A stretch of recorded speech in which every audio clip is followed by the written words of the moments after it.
Good evening, everybody. Welcome to the Planning Board meeting, February 19th, 2026. We have no public hearings tonight. It's all work sessions, so we'll be going. Once we get into them, we'll keep going. First item on the agenda tonight, general business, is to approve the January 29th, 2026 draft minutes. I believe, though, since you were not here and we only have 3 members tonight, that we cannot approve the minutes tonight. But I think you have comments from everyone, Cindy? Not me. I have just one small comment on the 340 East Broadway minor subdivision. Third section, RD. Village code requires each lot to be 15,000. And then on the third line, it says 1 credit per zoning. I don't think that's the right word. 1 credit for the site, maybe? But 340 East Broadway, where? so Oh, it's under me. where it says RD, Yeah. 1 credit per, right. Oh. It's really 1 credit per site. unit, isn't it?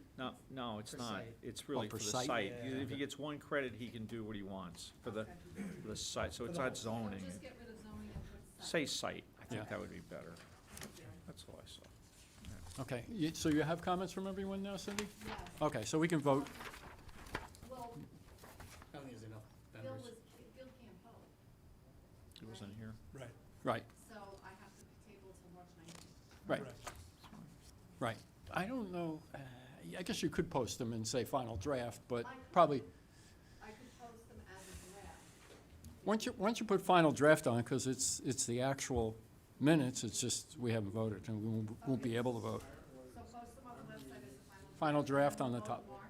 and we'll vote in March, correct. Okay. Thank you. Okay, speaking of March, our next planning board meeting is not at March 12th, it'll be March 19th. It's pushed back a week.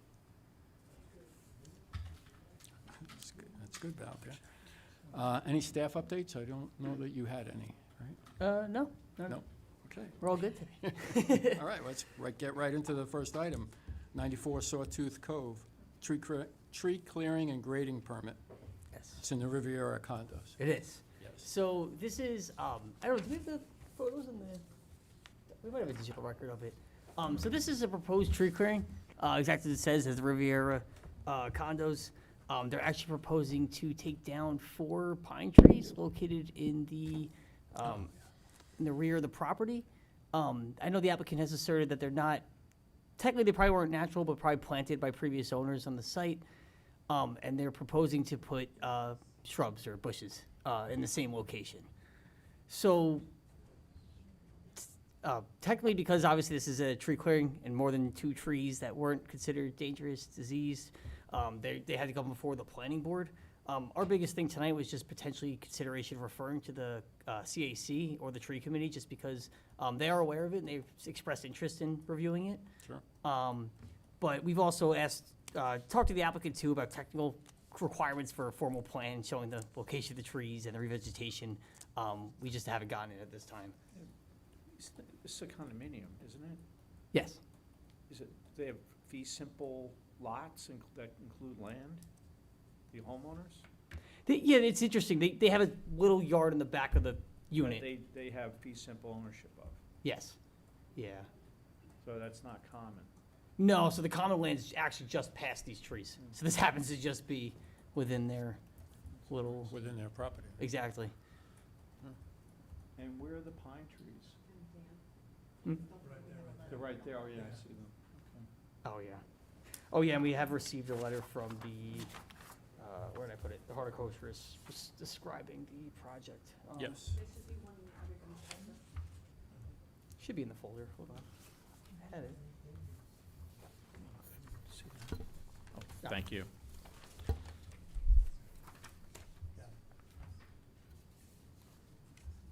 So They he's- wrote 5. Yeah, thought I it was gonna say, it was he's 4. talking about 5, so. Yeah. Apparently it's- It's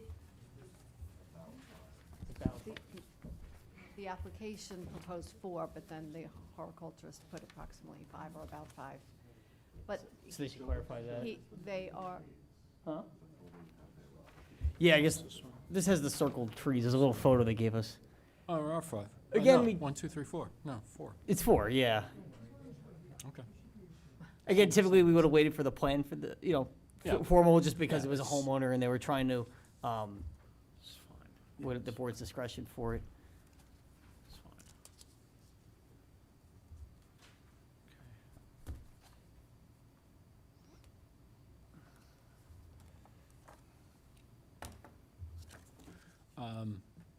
Okay, so we're going to refer to the CAC and also the tree committee?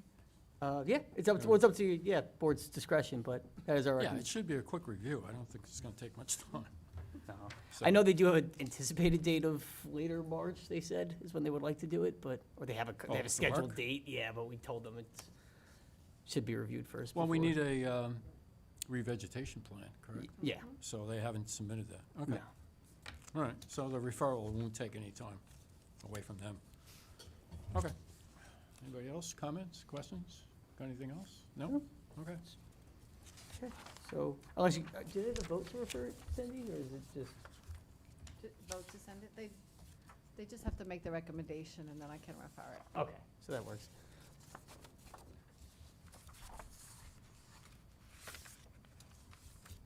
Are we recommending Do we CAC need and to tree vote clearing that committee, on that? or Yes. I both? think, yeah, right, both? Okay. Yeah. We need to vote on that, the No. recommendation? No, I think we Okay. just Yeah, it can just be referred. generally agree Yeah. on it. Refer to.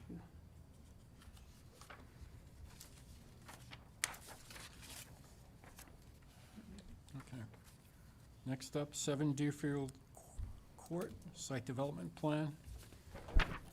So I'm gonna pass around, I don't think we got to put these in the letter just yet, but this is the secret letter we circulated for the project. You might remember this is was a proposed retaining wall project that was actually already constructed as part of the emergency building permit, and they're coming here retroactively to kind of seek approval for the project.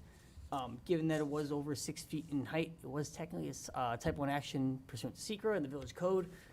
So the board at the last meeting initiated, I think January 8th, initiated the coordinated review of it for a 30-day period.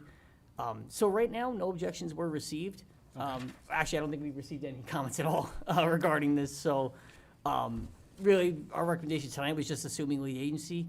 There were some technical comments that we're still working with the applicant, including the revised plan showing the setbacks, some of the engineering details, and also just an additional documentation regarding potential referral for the ZBA. So hopefully after, it's something we're still working with the applicants on, so hopefully in following meetings, we'll have that documentation, so it'll be formally referred. But right now, I think, just to help keep something moving, we wanted to bring it at least for secra. Do we know whether or not it has to go to the ZBA Hmm? at this point? Do we know It- whether or not it has to go to the ZBA? Most likely. The way, when we measured it, it was less than 5 feet from the property line, so, I don't think we ever got the formal, Survey. yeah, so that's what we're Sure. waiting on. Right. But, I don't know, I mean, unless the board feels comfortable enough to refer it before, and, because we would require that as part of the zoning board submission. They would have to provide it Think you anyways. have to wait. I think you need to see what the measurement is. Yeah. Yeah, Yeah. okay. Right, yeah, So a final survey will be required, and then bring it back for Yes. referral to the ZBA. yeah.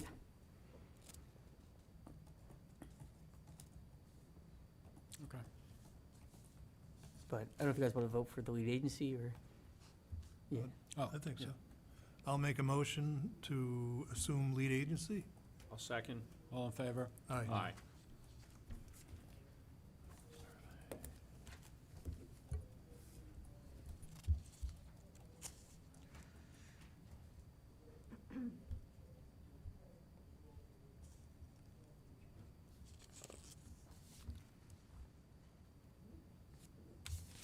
Okay, next up is the Baxter. Grab this up. Okay.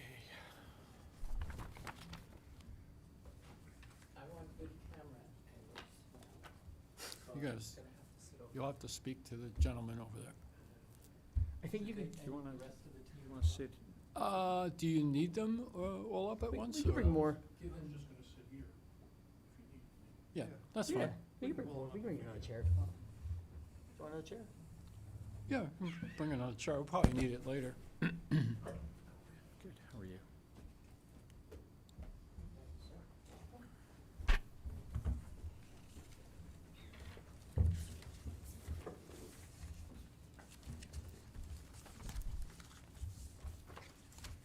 Good evening, Mr. Chairman and members of the board. And we thank the opportunity for being here with you this evening. I'm Eric Russo, Van Brunt, Jesuit and Russo, with offices at 140 Main Street in Sayville, on behalf of the applicant and property owner, Opera Harbor Port Jeff Realty LLC. Mr. Gito is also present and attending this evening. He's in the rear of the room, so if any errors, Yes, well, you're now he's located. moved up, so in case there's any errors or mistakes, I'm sure he'll be here to share. We've just received, or I just received, about an hour ago, a copy of the comments that Mr. Gross was kind enough to provide.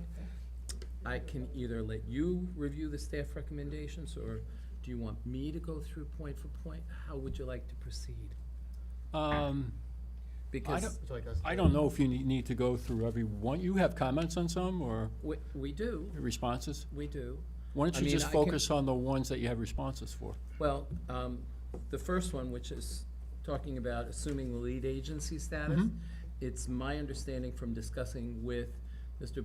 Lou Bukowski, who I believe has spoken with Dan, and with the village attorney, Mr. Burke, that the consistency is drafted and ready to be submitted, but hasn't been because we're waiting for the final plan that everybody agrees is the final plan so that they can update the consistency to match the actual revised plan. Okay. And according to what I was told, it's like 98% done.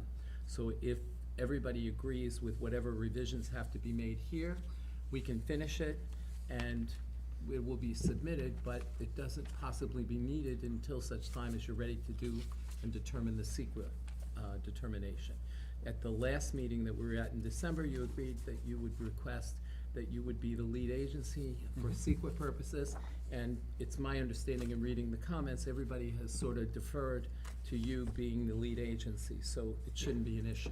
Right, including county planning, which Correct. originally was gonna weigh in, and then they decided, never There's a bit mind. of confusion, yeah. It's all yours. Yeah. So that sort of takes care of the first point. Mhm. The second point that you have here talks about, and Mr. Gross and I spoke about it earlier today, the consistency with the 2030 comprehensive plan for the GEIS. To our engineer and our architect's position is that there is compliance, and he's asking you to affirm that you're in agreement with that. So that should take care of number two. The next has to do with the issue about the fourth story pursuant to the code section and talking about the public amenity. Now, it's my understanding from Mr. Gito, that's been discussed. There has been review and comment on that, please? I was waiting for that. Okay. Please, do. So here's what's occurred. You're gonna need a mic. Let me have it. you need to sit down because Okay. they'll only see your back on the All camera. right. Yeah, you have to. So, It's because they're close, yeah, you gotta. That Well, works they're too better. close together? Yeah. Oh, all okay. right, so what occurred was, Rob, who's away right now, my son, met with the mayor, and the mayor talked about the benefit, and Rob explained to her that our benefit in dollars is about $318,000, and she said that she may want to use it for something other than what we're looking to do. She said there's this Tucker house that she wants to renovate, and if she gets $10 million grant that she applied for, she don't need the money. Otherwise, she would consider wanting us, in lieu of doing the amenity that we have on our plan, to give her the money to renovate or restore this home. But it hasn't been decided yet. So when we went back to architecture review last week, apparently they brought it up to us that the mayor discussed it with them also. Okay. All right, and so we don't know what the outcome of that is, but I do want to say one thing that came up through that conversation. I just want to go to the plan and show you Sure. the elevation. Go back to go back to what you had. So if you recall, at our last work session, you had said, okay, Lee, ask architecture review what to do with this area. This was an area that was created by Andy Freeling, okay? Initially, when we went the first time, they said, put a garden here and put a sculpture. That's what we want to happen, and light it up very well. When this whole issue came up about the benefit last week when we went, and they approved all of this, by the way, they love, we made a bunch of changes that they asked us to make. They said, we decided we don't like this. We're concerned about hangouts and this becoming a bad area. We would prefer you now getting rid of this and extend your retail at the end of the building. So it's back in your lap. We're open to advice and suggestions and guidance as to what to do with this. They're saying, finish the building and make it more retail. Get rid of this. They're concerned about people hanging out here. And that's where we left off. So that's where we are with architecture review. We made changes, can you pull it down? Can you pull it down at all? Okay. So you see on top, the crown, we added that in here. We made changes to some of, this became brick. They made us put columns by the entrances here and the entrances over there. We made changes to the sides where we took out a bunch of windows and we popped out some of the walls. We made changes in the back where it's cars going underneath with brick columns, and they loved the plan. They were very thrilled with everything we did. You were there, Vince, you know. So this is the only thing I need a decision from, back to you guys, what to do. To the right of the sculpture, there's a structure. They're planted, so one of the things they asked us to do is, Well, not that, the building itself, here, to the, building, right you see there. this is No, retail. This building. That's just brick. That's it, Brick. yeah. Does the building step in? Set there? back, set back. So what do you think about squaring it Yeah, off? that's what they told us to do, is square it off and get rid of it. And then It's about 260 square feet. make it Part of it, interior it'll be more retail retail, space. more retail. That's what their recommendation is to get rid of it and make it more retail.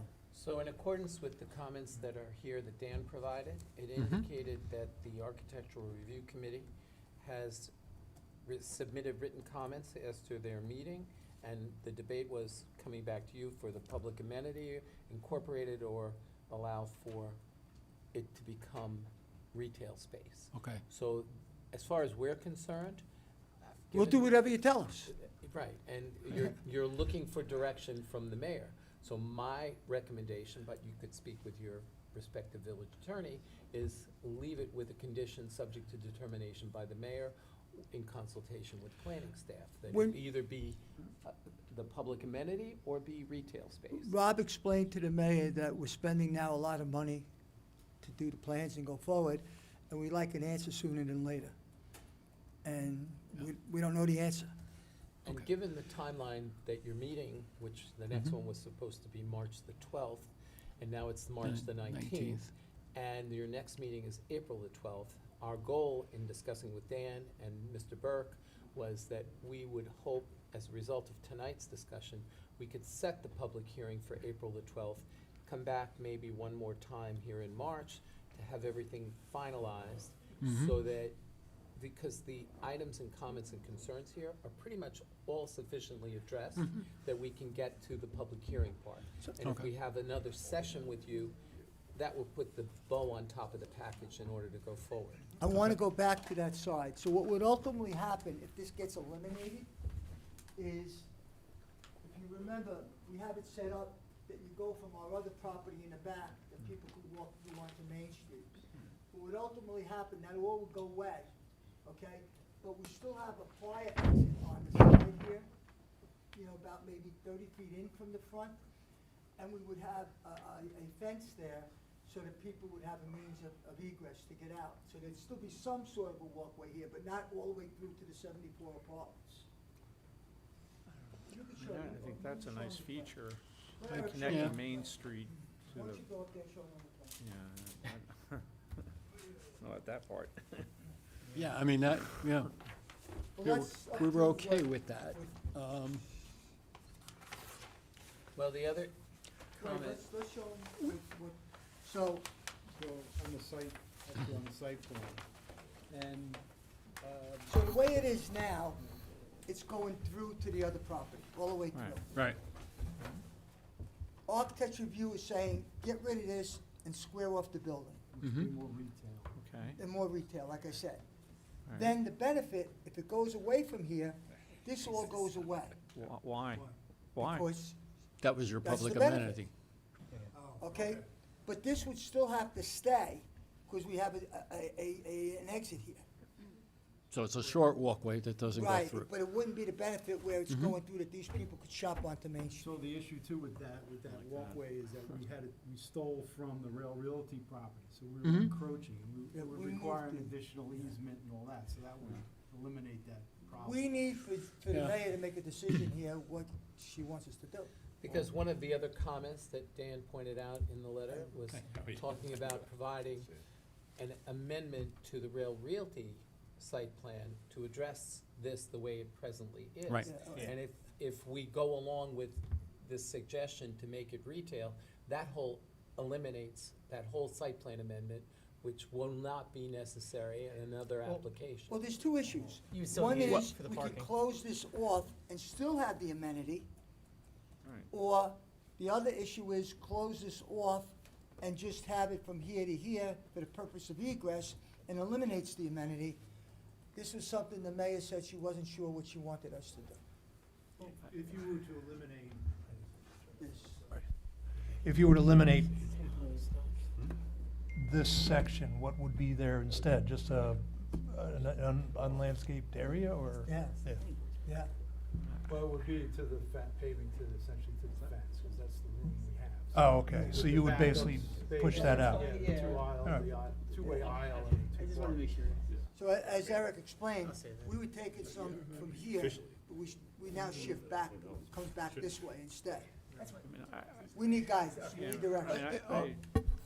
mean, I don't have a problem with squaring off the building and giving more retail. I think that's fine. I like the connectivity of This to this this, to that. that's That's, up to you guys. I think that's an important feature, trying to get life to Main Street. She said if she gets a $12 million grant, that she wants us to do this. Well, I was gonna say, just with all due respect, Go it ahead. technically is the planning board's purview for Yeah. major public amenity. Small technical question, Yeah. and I think I know the answer.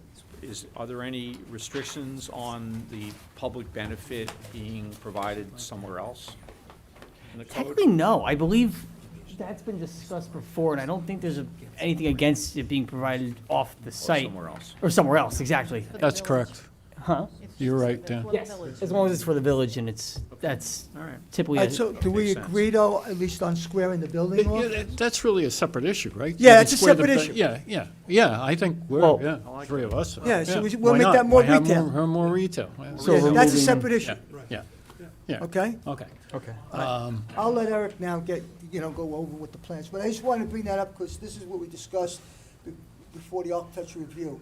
And that's a separate issue than the benefit, okay? Yeah, now you need, The you, rest of their recommendation was they were fine with the revised revisions that they provided for the building design, so they're supportive of the application. the ARC, ARC. Yeah, they were very pleased with everything else. sounds like good. All right.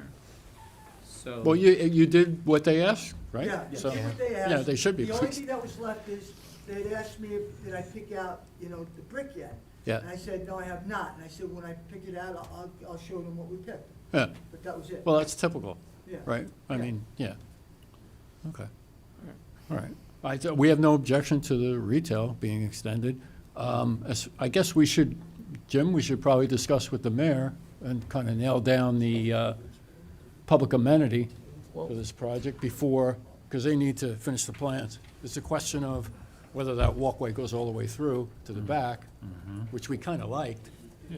The only, These are planning board jurisdiction issues, right? yeah, It's tech- but I it's, missed the first part, I didn't know what, I it's- don't know what the, it's, The I know it's mayor, a the mayor is thinking about transferring part of the public benefit that would come from this property to Tucker House. yeah, Yes. yeah.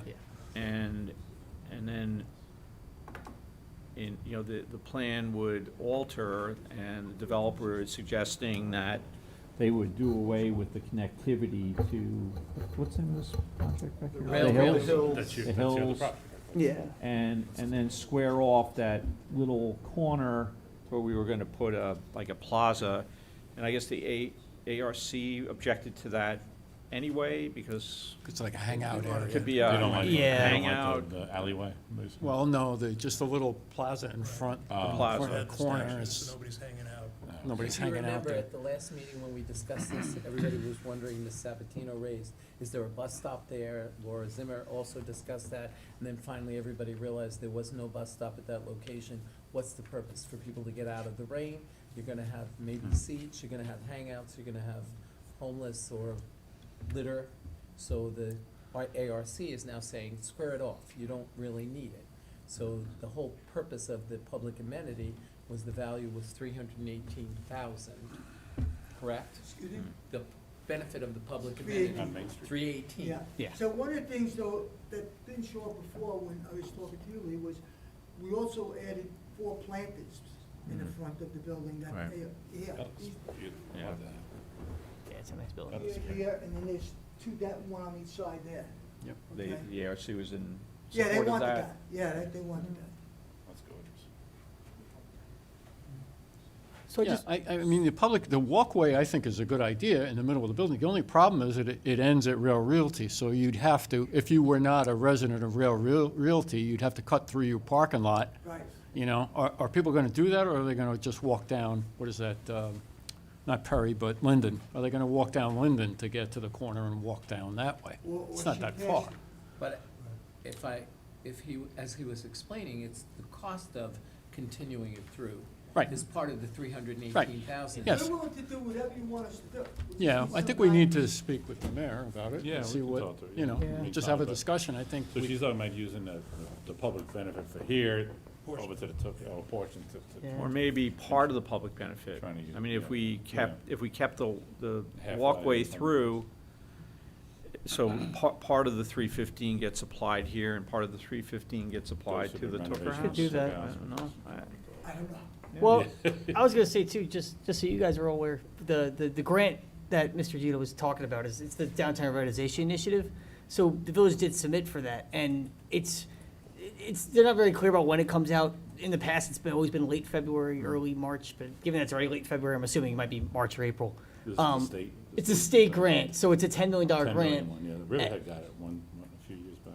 Yes, Riverhead did. yeah, and if the village wins that money, the Tucker House is part of that proposal, so that funding would come from that resource as well. Mhm. Right. So I think that's what's making it kind of gray right now, is kind of that fund, because it's Okay. a really big resource, it's like, and it's downtown, it's South Village, it's a lot sure. of Yeah, projects it's But looking. we should know before the public hearing that you're trying to You would hope. put together. April the 12th. Right. We hope. Which Oh. agency is this? Oh, I forgot, Yeah. who, Sorry. I forgot who's the Yeah. main office, but. It could always be resolved as a condition of the approval. We don't need to have all the Ts and all the Is dotted and crossed. Yeah, what do you think of We that? have seen that done here and elsewhere. Elsewhere. We're pretty I know tired. Mr. Gross would like everything It's- laid out completely. It's part of his, It's very thorough. I this didn't young say man. no. no, this is beyond your control, so. Right. And No, it's okay, I'm not. I'm not, there's no criticism, I'm just trying to No, advance it's, the right, cause. right, we just gotta see, we'll check with the administration, sort of, as far as, it's not necessarily applicable to here, but if we can talk about whether they wanna. Which would impact one of the comments at the bottom that was cited about whether or not submission as to a review and amendment of a site plan development for Rail Realty to address the Uh-huh. easement, et cetera, which I would prefer on behalf of the applicant that be eliminated or modified in some way. Well, I mean, we definitely have to get into the cross-access and parking easements. and That's the that- problem. That has to happen. Because the curb cuts and you're affecting both site plans. Anyway, so that gets you through the first 5. Mm-hmm. Then when you move on to the next page, the Public Works Department of your village hasn't responded yet. Yep. So we're awaiting those comments. As far as the drainage, that was submitted according to what Angelo has indicated. Yes. The drainage was submitted. I do want to make a comment on that. There's a few comments in this report that talk about how much storage we're providing. We set the drainage required to 3 inches, which meets the village's minimum. However, due to the topography and the fact that the site is so small and locked in. Oh, you we're probably need a mic, providing I'm almost- sorry, but you probably need a mic, Oh, because Yeah. otherwise people Let can't. me see if I can say that again. He's good the very first time. I only get one shot usually. Yeah, so, the drainage, that is on the site plan, there were a few comments made in the report about provision of storage. We show the required 3 inches for the village, that's the village minimum typically. But however, the storage provided is almost double that, right? And I think it says it in the report. The requirement's 5,000 cubic feet, and we're providing 9,000 and change. So we are maximizing the drainage on the site. We've put as many structures in there as we can, and we've gone as deep as we can without impacting the neighboring properties. So at this point, the drainage is maxed out. So I just wanted to make that point.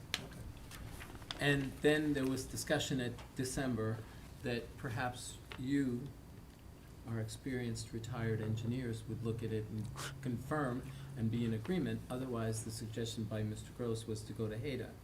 Mr. Bukowski's spoken with Dan and said that he would contact HADA and discuss exactly what was going on, and he didn't feel it was necessary to send the whole plan and have it reviewed by HADA. And that's what that point is addressing. I don't know if I was aware of that. That's what I got told today, I'm sorry. It's okay. No, I didn't, but, yeah, I mean, that recommendation is always, again, that's something that the village, especially the administration, has been really emphasizing going forward. So that's why we got formal quotes from HADEC, and that's what they estimated, it's about 1,500 to 2,500 for like an initial review, and then, but their recommendation was an escrow amount of 3,000 to 5,000, if Okay. engineering review would be required. Okay. That's that point. Just, Yeah, well, I thought I reviewed this.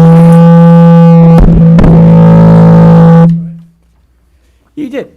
And I attached, your comments are on the, Oh, all right. I did attach them to the staff report. Okay. Yeah.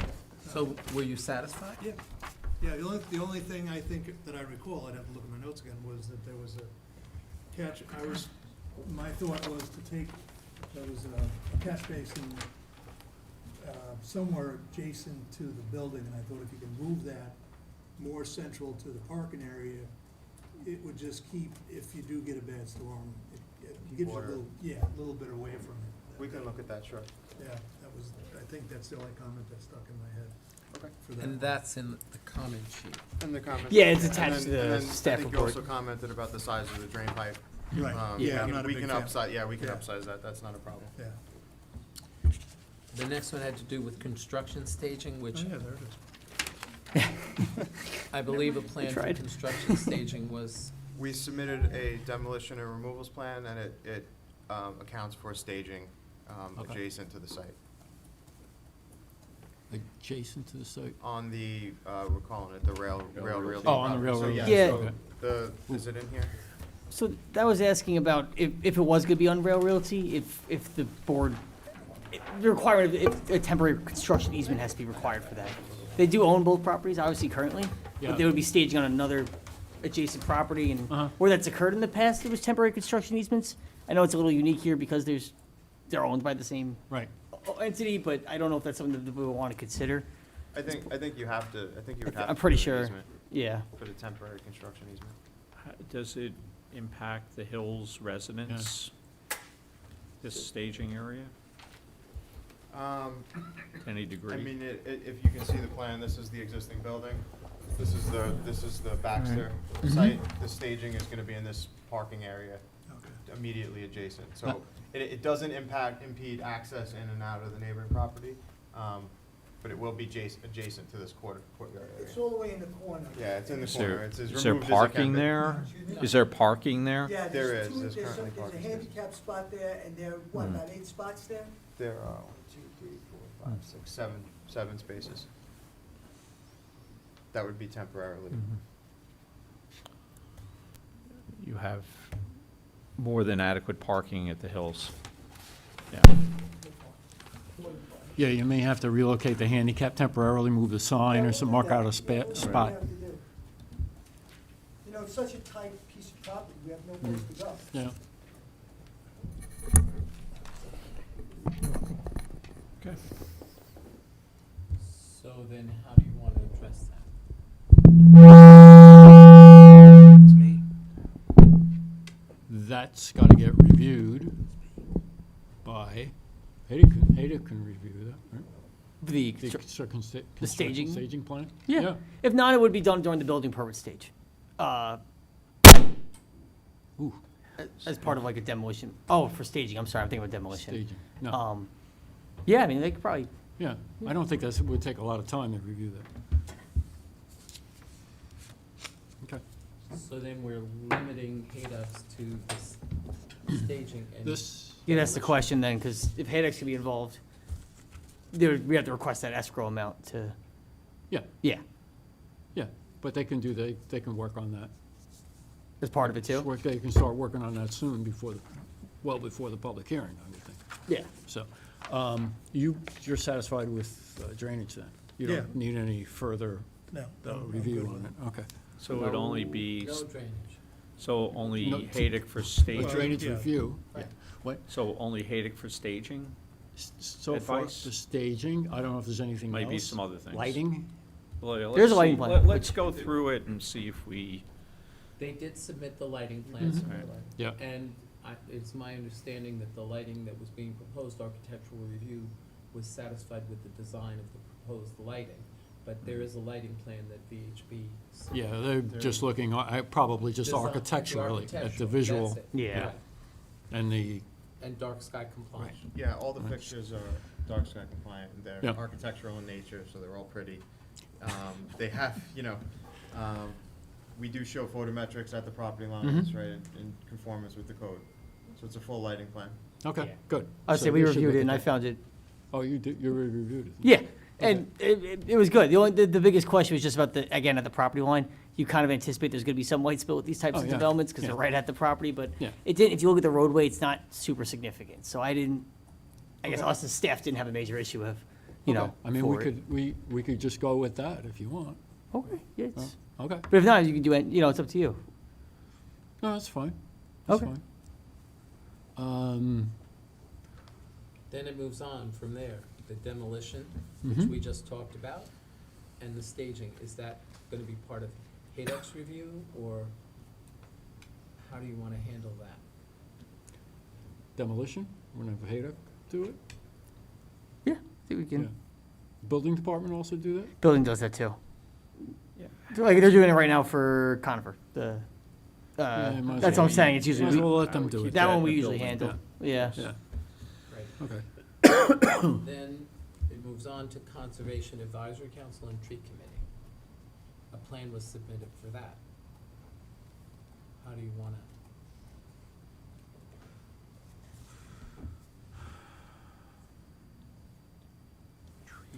Which number, which, Formally It's refer, Probably 4 up from the bottom.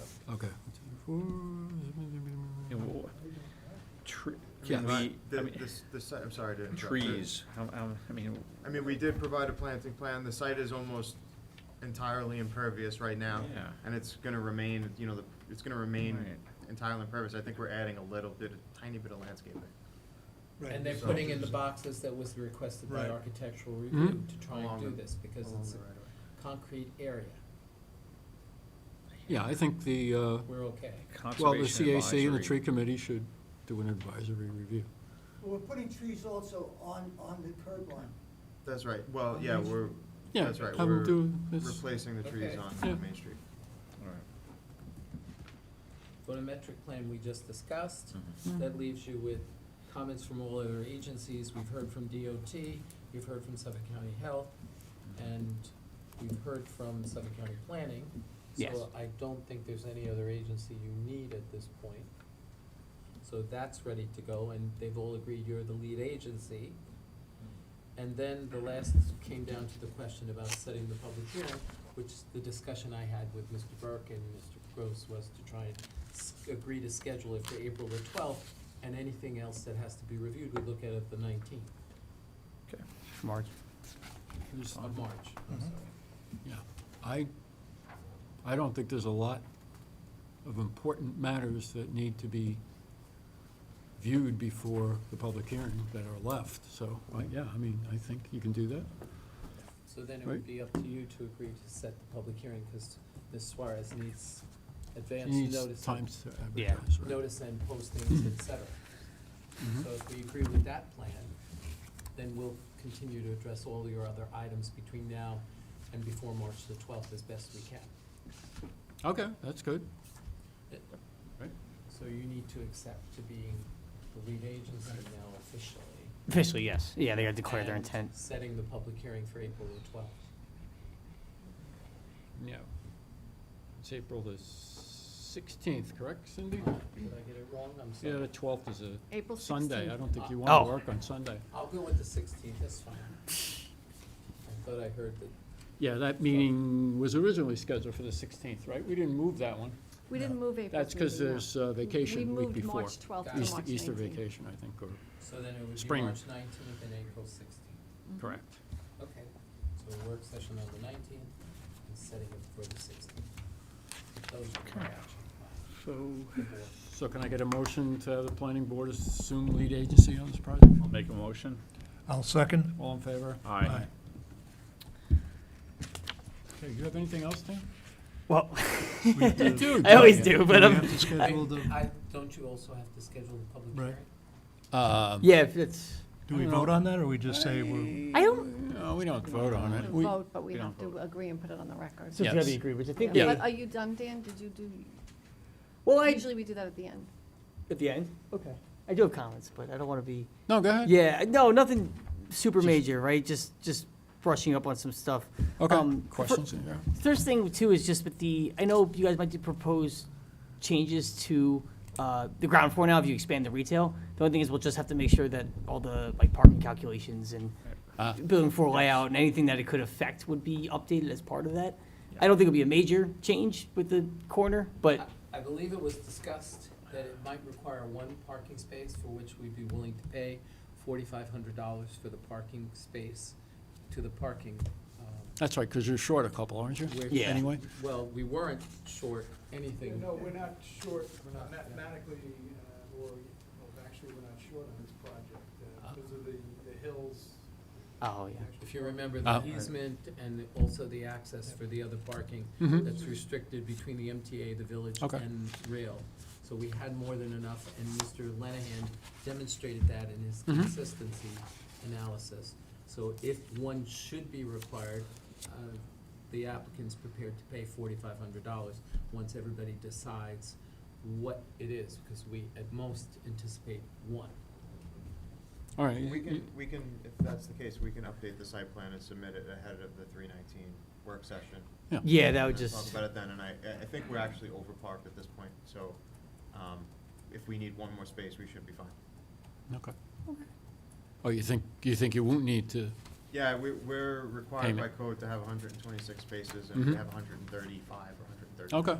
Well, well, Yeah, yeah. taking both properties into. Counting the two. Yeah.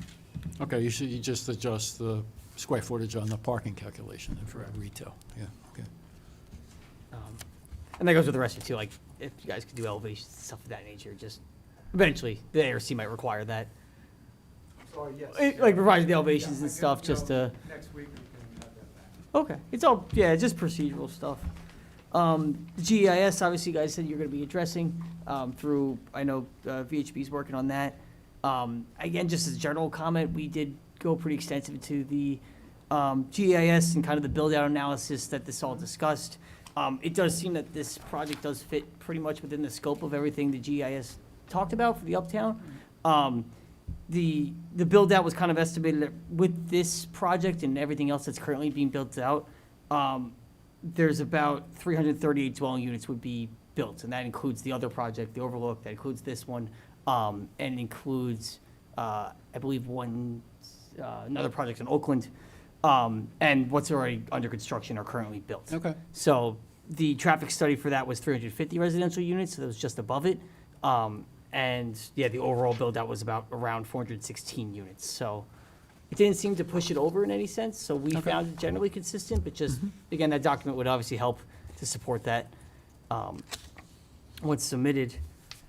And then, And yes, Lou Bukowski indicated it's almost completely 98% done till we finalize this plan this evening, and then they can complete it and submit it.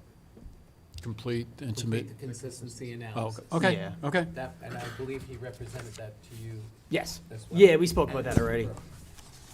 Okay. And then, yeah, everything else was pretty much the same. We do have a formal fire marshal sign off, which is really cool. An actual letter with a signature. It's awesome. I was very excited to get that. And then just DPW. I've been speaking with Greg Munson about it. We just haven't had a chance to formally coordinate on it. So that's hopefully that'll be soon, and preferably before March. We'll have something over to you guys. So if there's any comments that come up, we'll have. So make you sure. have spoken to the Port Chester Village DPW? Yes. Great, Yeah, they just had a lot going on with the weather, and it's, no problem. Eric, we kind of went over this quickly, but are you comfortable with delivering a draft cross-access and parking easement document at a early point in time? Oh, We yeah. would like to see that before final site plan approval is granted. If the engineer provides something with descriptions, we can try and provide you a document. The Should I give it engineer. to the village attorney? Where do you want me to? Well, I mean, I think the first draft should come from your side.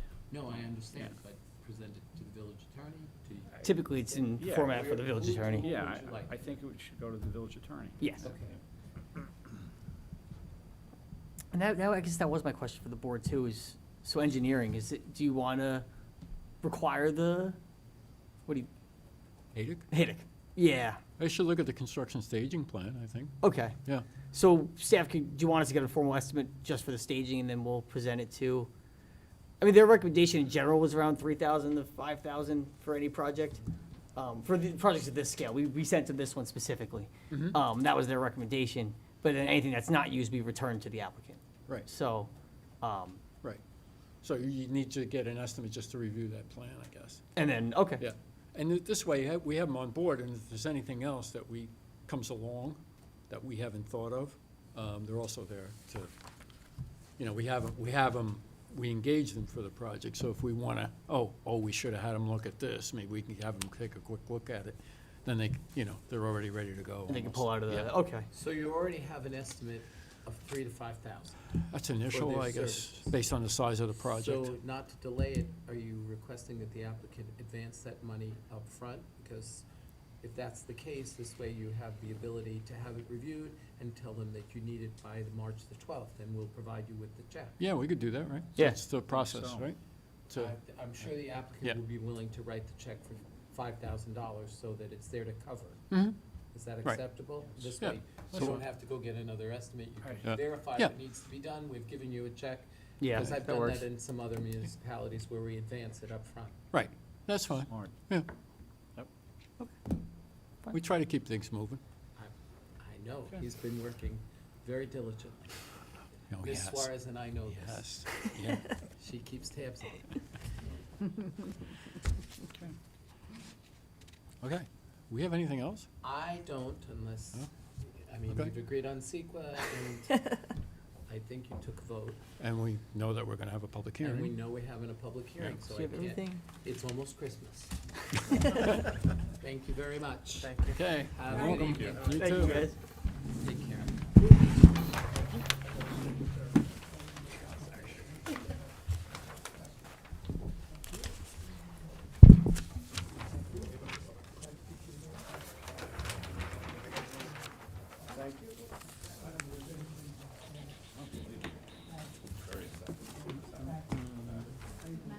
Good, how are you doing? Good. It's construction staging. He's easy.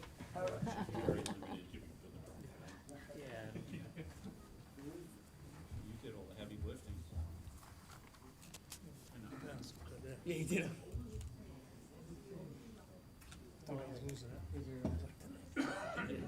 You know, I understand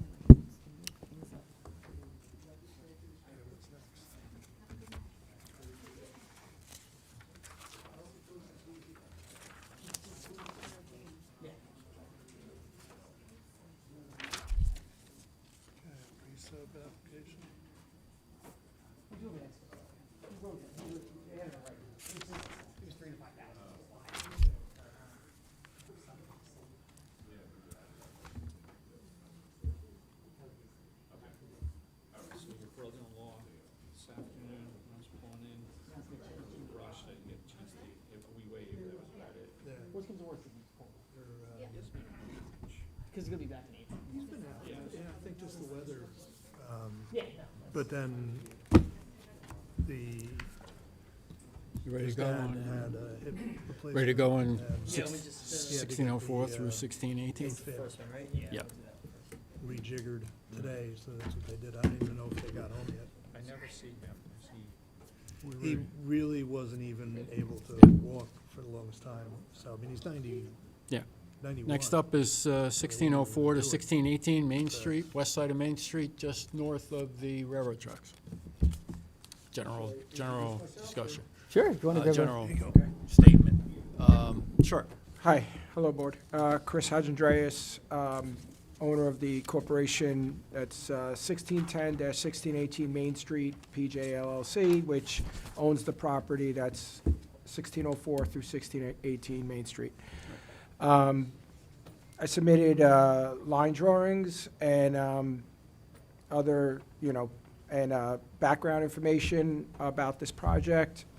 My goal for tonight regarding this is to determine if there's a path forward with building this project, because I can't provide parking on site. I can provide minimal or possibly no parking on site, but I'm replacing 3 existing buildings that are, that need to be replaced. And I'm really in a situation where massive amounts of maintenance or rebuilding is required, but the return for that would never be realized because the buildings are so old and really, giving me a lot of issues. So, with the current layout that's there in terms of the amount of apartments, the size of the apartments, like what I could get for rent, and, if I put the millions of dollars that would be required to build these buildings up to where they need to be to, exist. So my proposal is to tear down what's there and build a 3-story building that's zoning compliant, and except for the fact that I wouldn't be providing parking, but what I stated in my letter to the board and what I got back from the village in terms of the letter that I just received in terms of the, what are we calling this? The Staff report. staff report. The buildings that are currently there have 11 apartments with 14 bedrooms and a lot of, I forgot the exact number, square footage of retail, 9,635 square feet of existing retail, of which over a couple thousand of that is wet, which I know there's a significantly higher parking requirement for wet than there is for dry retail. So, and that's the existing situation. Without factoring in the wet aspect of the retail, the building, if it was built today, would require 48 spots. What I'm proposing is to replace this with a beautiful new building that I'm sure the village would have a lot of input in terms of, after hearing, the Architectural Review Board and all that, and really giving the entrance to this village a proper entrance that is really going to be significant in nature.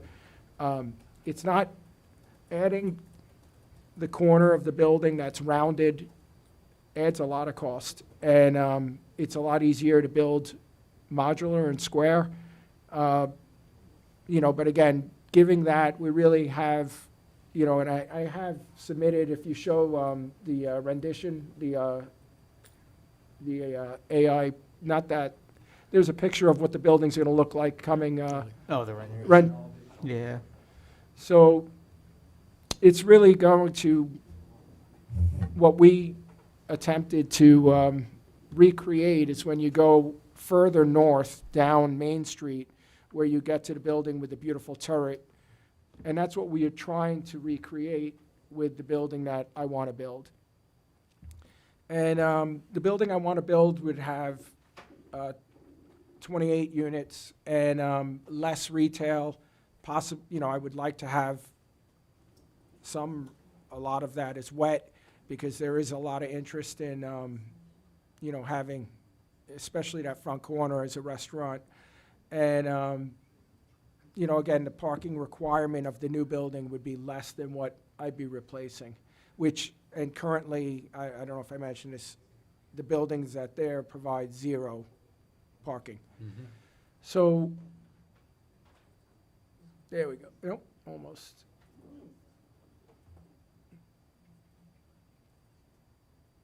All right, so while he's looking for that, so basically, to move the ball forward, I understand the village wants to see site plans, they want to see environmental reports and all that, which, as a building owner and landlord, the cost, which I'm doing on my other project, and I've done on my other project. This is the wrong. No, this is the wrong project. It's the other one. I had submitted, yeah. Did you give it electronically? Can't find it on the flash drive. I All don't right, think you did. don't worry about it, it's not a big deal, they've seen it before, I'll get you copies of it. The cost of the site plan and the environmental, we're in excess of $25,000 for that paper. And I really, if there's no path forward, I don't want to spend $25,000 that's just going to go in the dustbin. So that's why I'm here tonight. Let me know. We're building a building that has, amenity space and, again, nice, large one-bedroom units, and anywhere from anywhere from 700 to 800 square feet. And that's the first floor. The second and third floor have, are different layouts. And then the other thing that I know with the first floor, with having living apartments on the first floor, they aren't on Main Street. They're in the back of the building, if you will. I know previous meetings with the planning board, the concern was I had amenity space and lobbies on Main Street. They wanted that reserved for retail. So since the last time I came in front of you, we've adjusted that and made all of Main Street retail and located the gym and amenity space and the lobby on Railroad Avenue.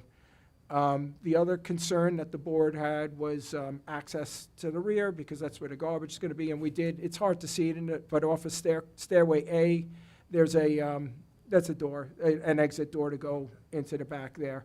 The other concern that the board had the first time I was here was the corner retail, where there's the corner that's like curved. That's the area we're talking about having possibly a restaurant in, significant part of that area's retail. And the board had concerns because previously you had to walk through the lobby to service that. I don't know if you guys remember that. And we've completely changed all that, where the access to service is not going to be, you don't have to walk through the lobby of the building to get to the retail at all. So that's where we're at. All right. Dan, you want to start with your comments, or? Sure, we can. You want to go? And Yeah. then we'll talk about them. Right. All right, so yeah, thank you, Chris, for summarizing everything. Right, so obviously this is a proposed, it's a mixed-use development now within the C2 district. Technically, within this district, this, what's it called? It does include multiple dwelling uses, in particular on the ground floor. So you might know with other similar projects in the village where it's had that ground floor dwellings being proposed, there's a bunch of standards they must comply with that center around the future conversion to retail. And I know at this time, obviously, this is a pre-submission application, so there's not information submitted about it at the time. I'm assuming you'll be requesting variances from some of them? But Well, the, one of the variances I would need would be the 15-foot ceiling height for yeah. the first floor, basically, because of the height restriction. I haven't checked with my architect, because of structure, building, having a 15-foot ceiling height, and then structure, and then 2 floors above that, it's gonna push us over the maximum height Building height. allowance. And then there's other things in the code in terms of parapets that we'd have to, you know, that the village wants to see on the building. So that is all gonna preclude me from building a 15-foot first floor. So I'm gonna need a variance. That's the only variance that I think I'm going to need, besides parking. Yeah, well, parking, the way the code reads now is technically it's only pile up. We were advised by council that can't be variances any longer, it's only pile up for for parking. So that's where the parking would be Right. resolved. I did read in your report that you said I would need to show you guys what is currently there is legal and, you know, so that you can factor in the fact that I'm not, you know, I have this many apartments and I have this much retail. And all That's what we of, want. I do have COs for everything that I discussed, you know, everything that is there, you know, from all the retail that's there to the 11 apartments, they're all, you know, certificate of occupancy. There's no issue with showing the village their own paperwork that shows that everything there is legal. And, I mean, you know, and accounted for. It's not, wasn't grandfathered or anything like that, built before a CO was required. Yeah. Yeah, so that was kind of our, oh, sorry, go ahead. So it's that, but it's also the access to the parking. That's what I lot. wanted to bring up. Yeah. That's, Yeah. that's, Once that was my biggest concern. I think, and I know we spoke about it briefly, but it's, Yeah. it is an existing right-of-way, right? There's several properties that kind of currently use it to access rear. I don't know if currently vehicles are traveling down there, but I They know are for garbage removal. for garbage removal. And also currently at the 1604 building, I have a tenant that's a tire store.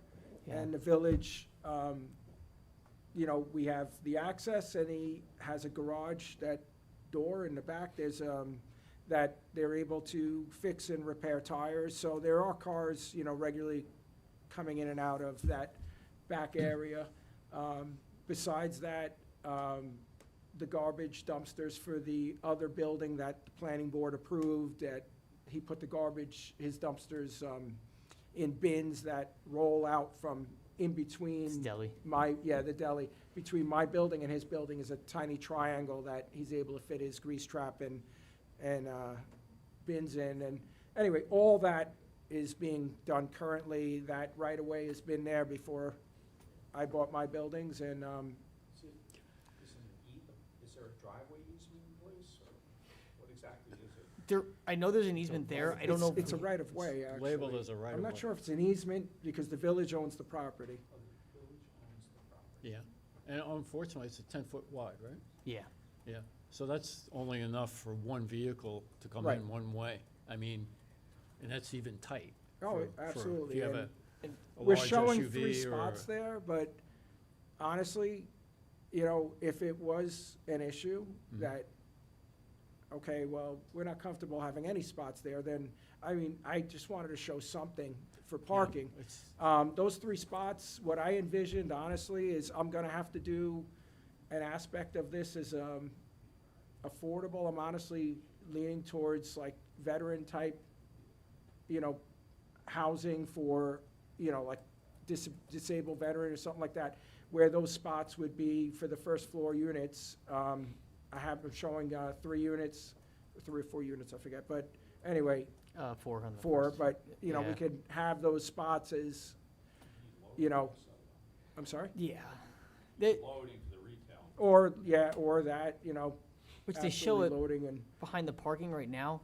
And I would say too, the one thing that we said is that technically in village code requirements is that if you have a parking, I forgot the number of spaces, but the minimum is usually 12 feet to access any parking. I think there's a number of spaces, I think it's 6 off the top of my head, but, or is it 10 spaces? Containing fewer than 10 spaces must provide at least one 12-foot access lane. So because it's less than that, I don't know if it's a code you can typically get a variance from. I also don't know, we hadn't had time to verify the state code in terms of, What's or fire immediately code. to the west of you? I'm sorry? What's immediately to the west of you? to the west. Is it of me. apartment building? Yeah, there's That's- the Linden House. Yeah, That's, there's an aerial photo in there, right? yeah, that, it's not developed, if you're asking, like, it's just trees and, you know, there's no physical building there. Yeah. You know, could I negotiate buy 2 feet from him? I don't know, you know.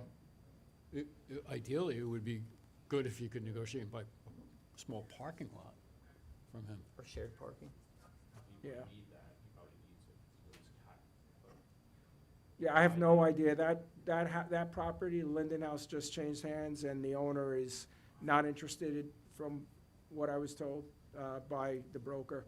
He's not interested at all in redevelopment. He put a lot of money now into that building. He's gonna keep it as a apartment. I think there's 9 or 10 units in there.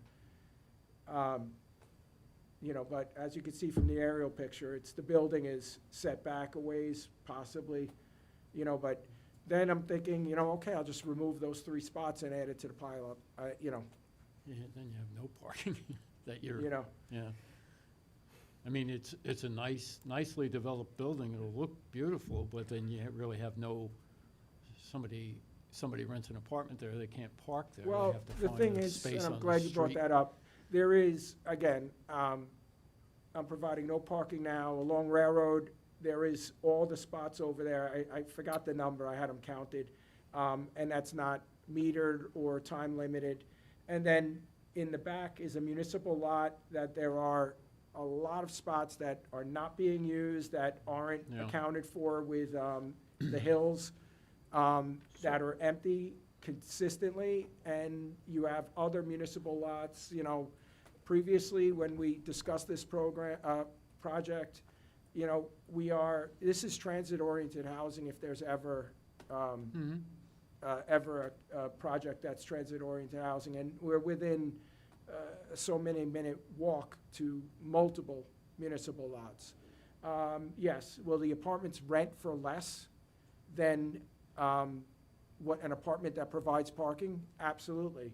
And it would be considered, you know, probably more affordable for a lot of people. And the tenants that I'm going after are going to be a lot of, you know, possibly people that don't necessarily have cars. A lot of doctoral students or, you know, not undergraduate students, but doctoral students or medical students at Stony Brook, which there is a massive demand for the types of apartments that I would be Mhm. building.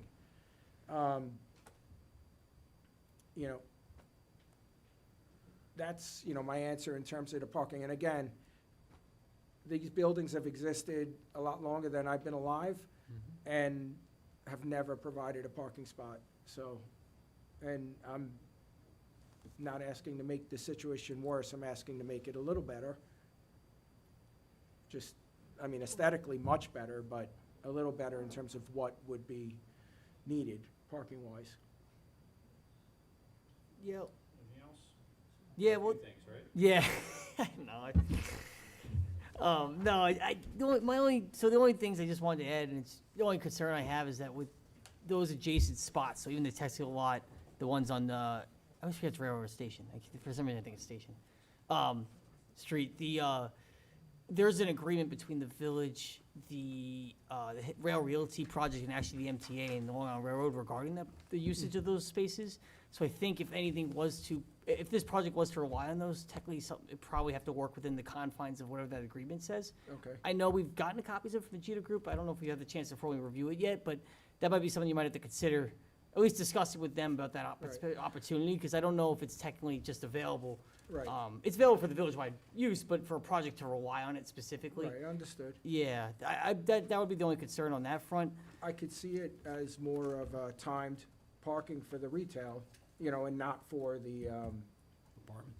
not for the apartments, you know, this way, you know, besides Main Street, what's in front of the buildings, which is all along Main Street on my side, I do have on-street parking. That's not the case across the street, there's, because they added the turning lane, they removed all the parking on the, east side of the street. Mhm. So, but besides that, you know, again, retail needs parking and, you know, would kind of conform to that use in terms of what it's probably intended for. What else you got? No, I just had that. I had, obviously, my only other concern too is, right, the parking demand is technically less, but because it's a little bit more residential in character, that's the one thing that might come up, because you expect more overnight. There's more apartments now than in the current development. But the current development has a high demand because of all the active wet use, and which also has, so it's just different calculations, obviously, for traffic impacts and parking impacts. So I just think that's something that might have to be considered, like, more of the formal site plan review. But yeah, the biggest, I guess, question of all this, because it's technically pre-submission application, is, you know, the board's responsibility is discussing about the feasibility of the project, and then, you know, recommendations for going forward, if any. So,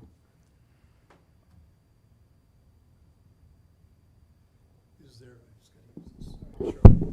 Is there any consideration to putting in angled head-in parking on the north side of that road, so you'd match the south side?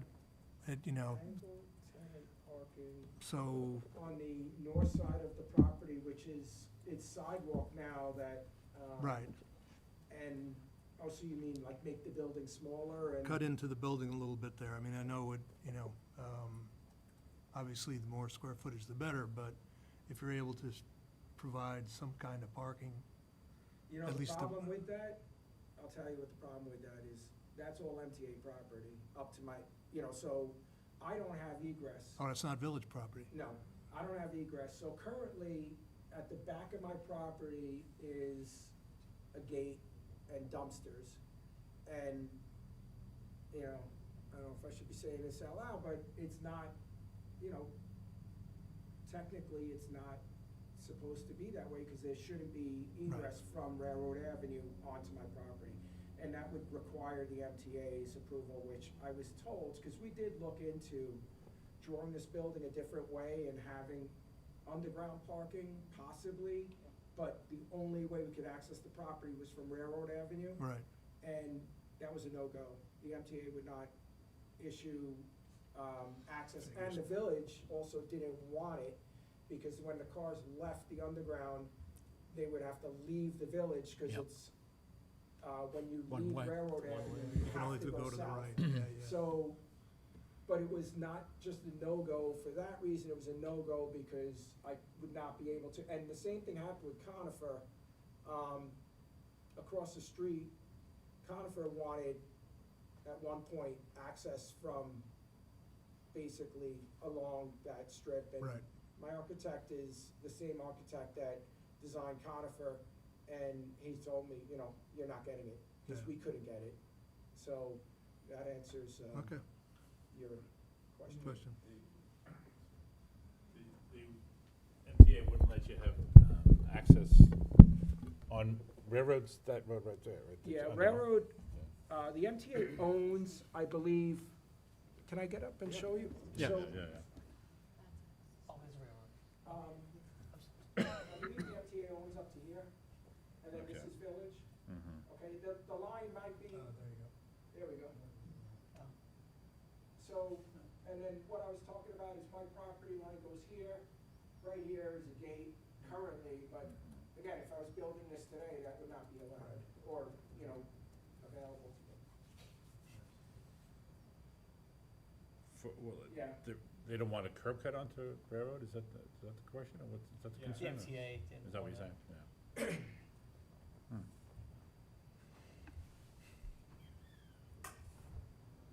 Why, I don't know why they care. So. I could give you my opinion after we're off the record. Yeah, I just, we've got a few different arrangements with the MTA with the parking lots out in Southampton.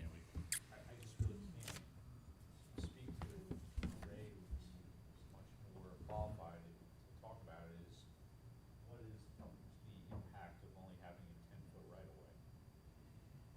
I don't know what we're saying. Is that a real limiter or not? with Well, this it's, thing? it's definitely one-way traffic, and one-way traffic on a 10-foot right-of-way is very tight. I mean, because a car is probably 8.5 feet wide, or a larger vehicle. which doesn't give you much space on either side. The Well, oth- you the know, other, And they have to provide loading in the rear. Yeah, For which. retail, there's- we have there's- to get that. and that's how technically the retail is, you know, the back of my stores now all are Yeah. being, and garbage is being, you know, everything that I need that access for today is happening. working I that understand way. it doesn't Right. conform to Yeah. what's available, I mean, what's the code, but, Other than that. it's, you know, it's a use that's been going on for longer than I've been alive, so. I guess a truck would pull in there and unload and would have to back out? Or back- Garbage or- trucks, or you know, back the in. big dumpster trucks that, you know, pick up the box with the Mhm. forks, Yeah. they come through that right of way and pick up my boxes and, well, I used to keep boxes there. I don't anymore, but the restaurants' boxes, not the restaurants, the deli's boxes. Mhm.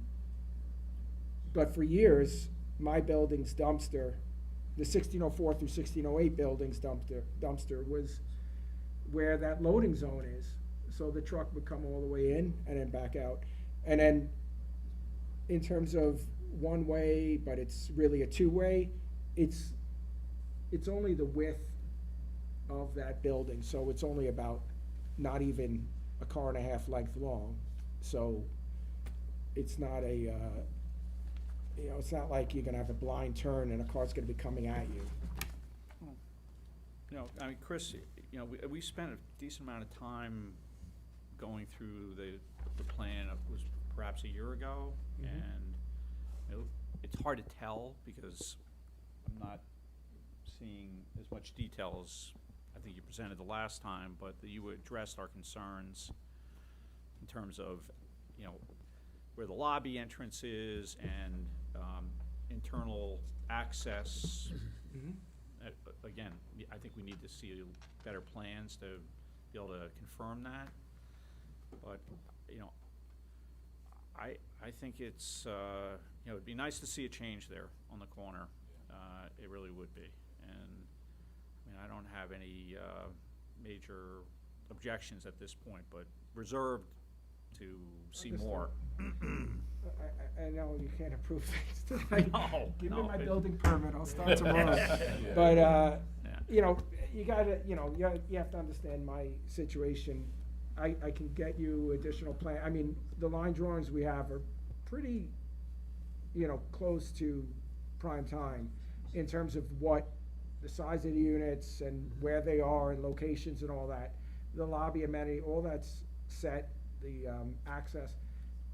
The site plan, you know, what the site plan is gonna tell you that the survey doesn't, you know, I don't know, but again, it's just, if you guys think this is viable, I have no problem with moving forward. And if you tell me that, then, you know, I'm not sure, you know, we're missing one or two members tonight. Two. So Barbara and, Barbara yeah. and Laura. So, you know, I'll take 3 out of 5, and you guys tell me it's viable, and that's gonna be my marching orders, and I will get you, you know, Yeah, the we're gonna additional have to see information that. you want. Right, of course. So if we get a consensus on that, and again, I'm not, you know, I understand there's gonna be pile up, I understand, but I'm also offsetting parking, so I think that's gonna have to be Yeah. determined, but,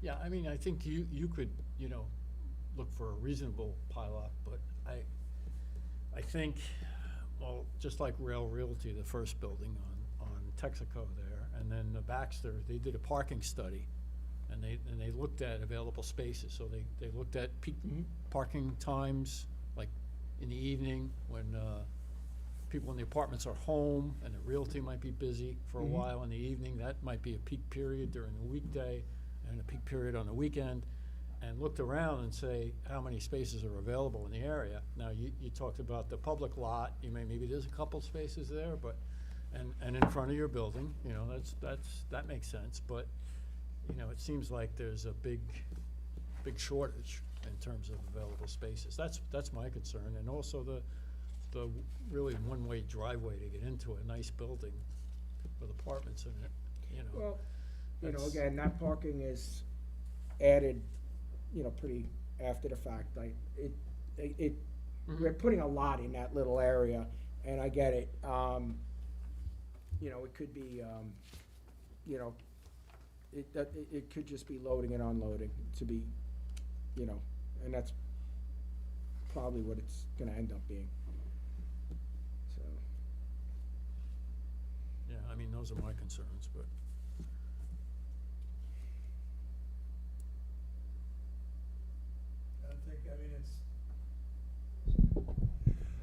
I think as Lee said earlier, I mean, this is, you know, the entrance to the village. It looks like you've got a nice project here.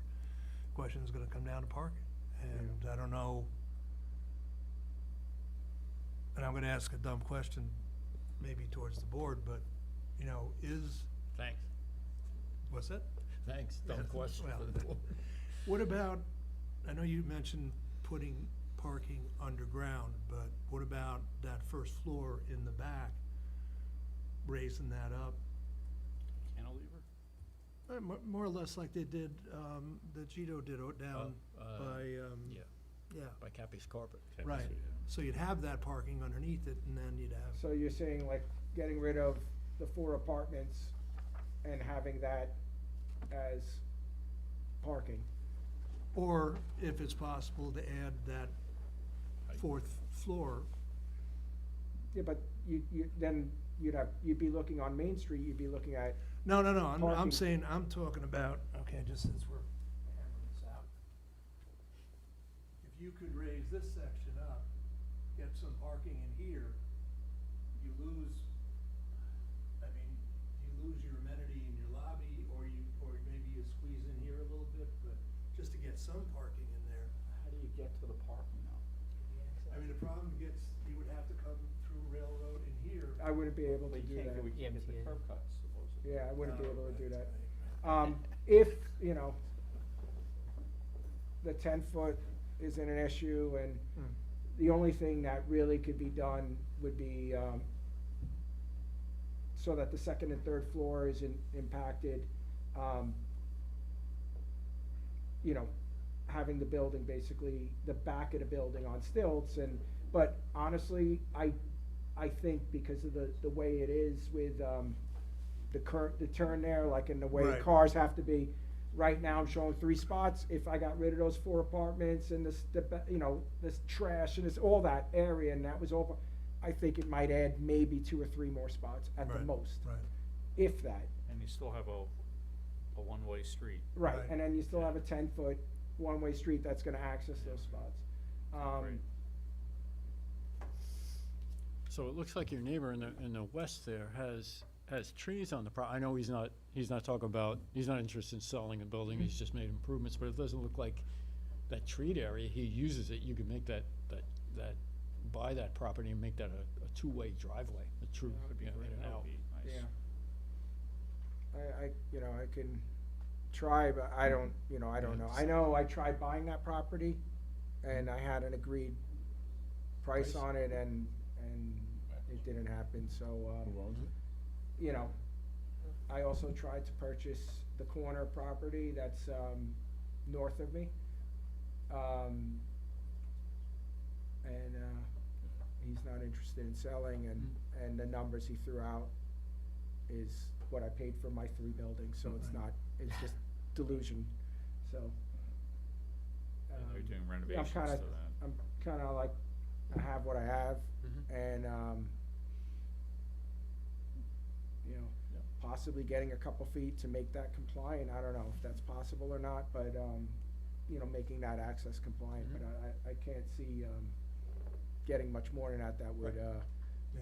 enable me to give you 41 spots of parking.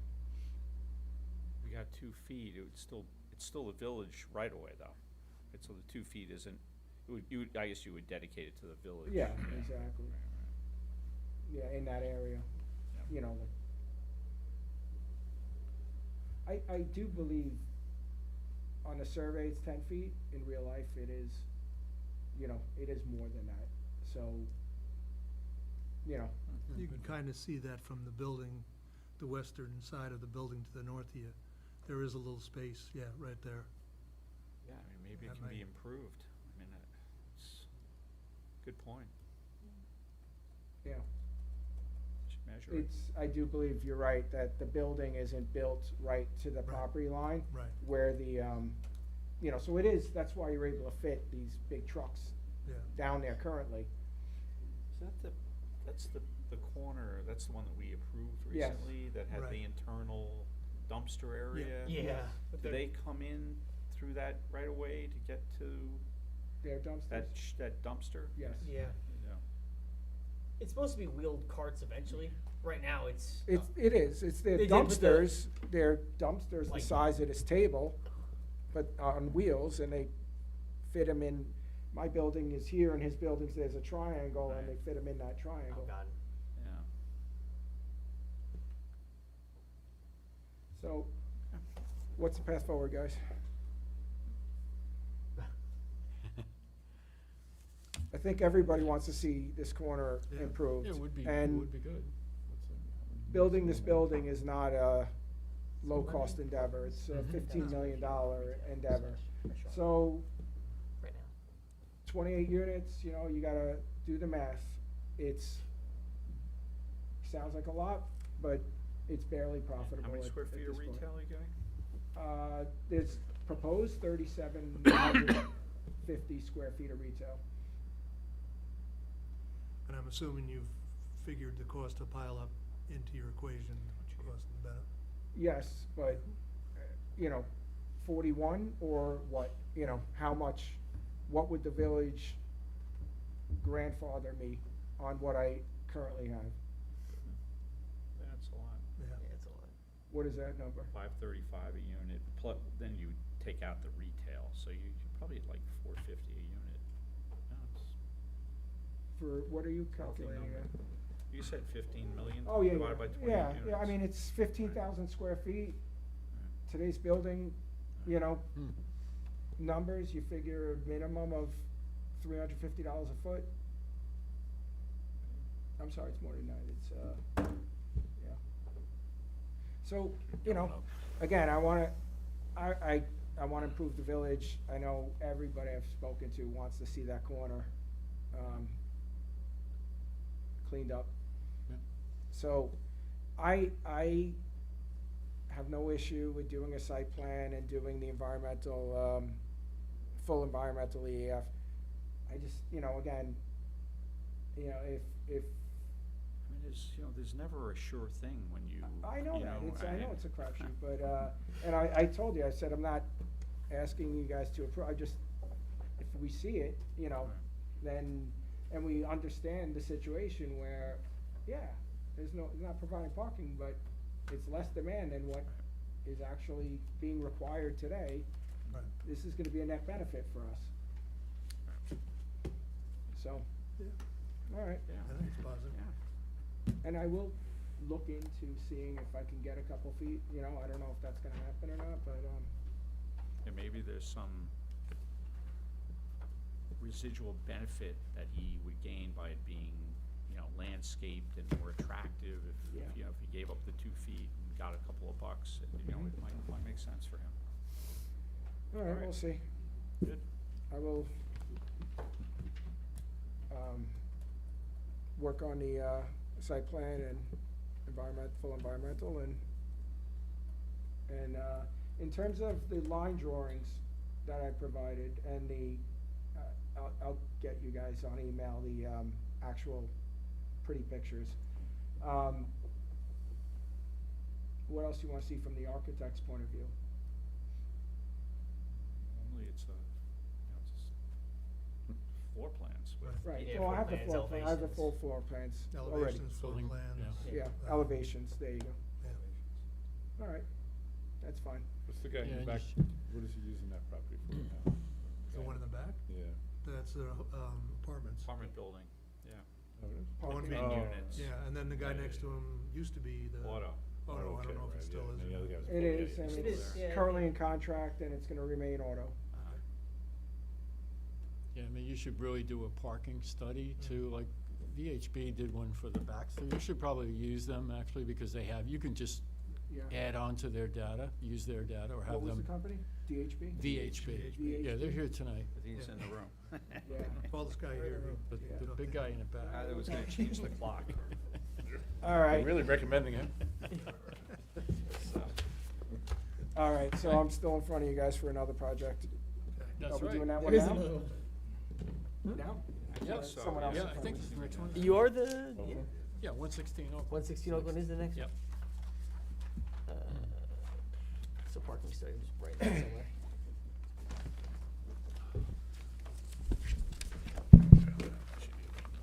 All righty. Hello, board. Chris Andres. Now I'm representing 116 Oakland Yeah.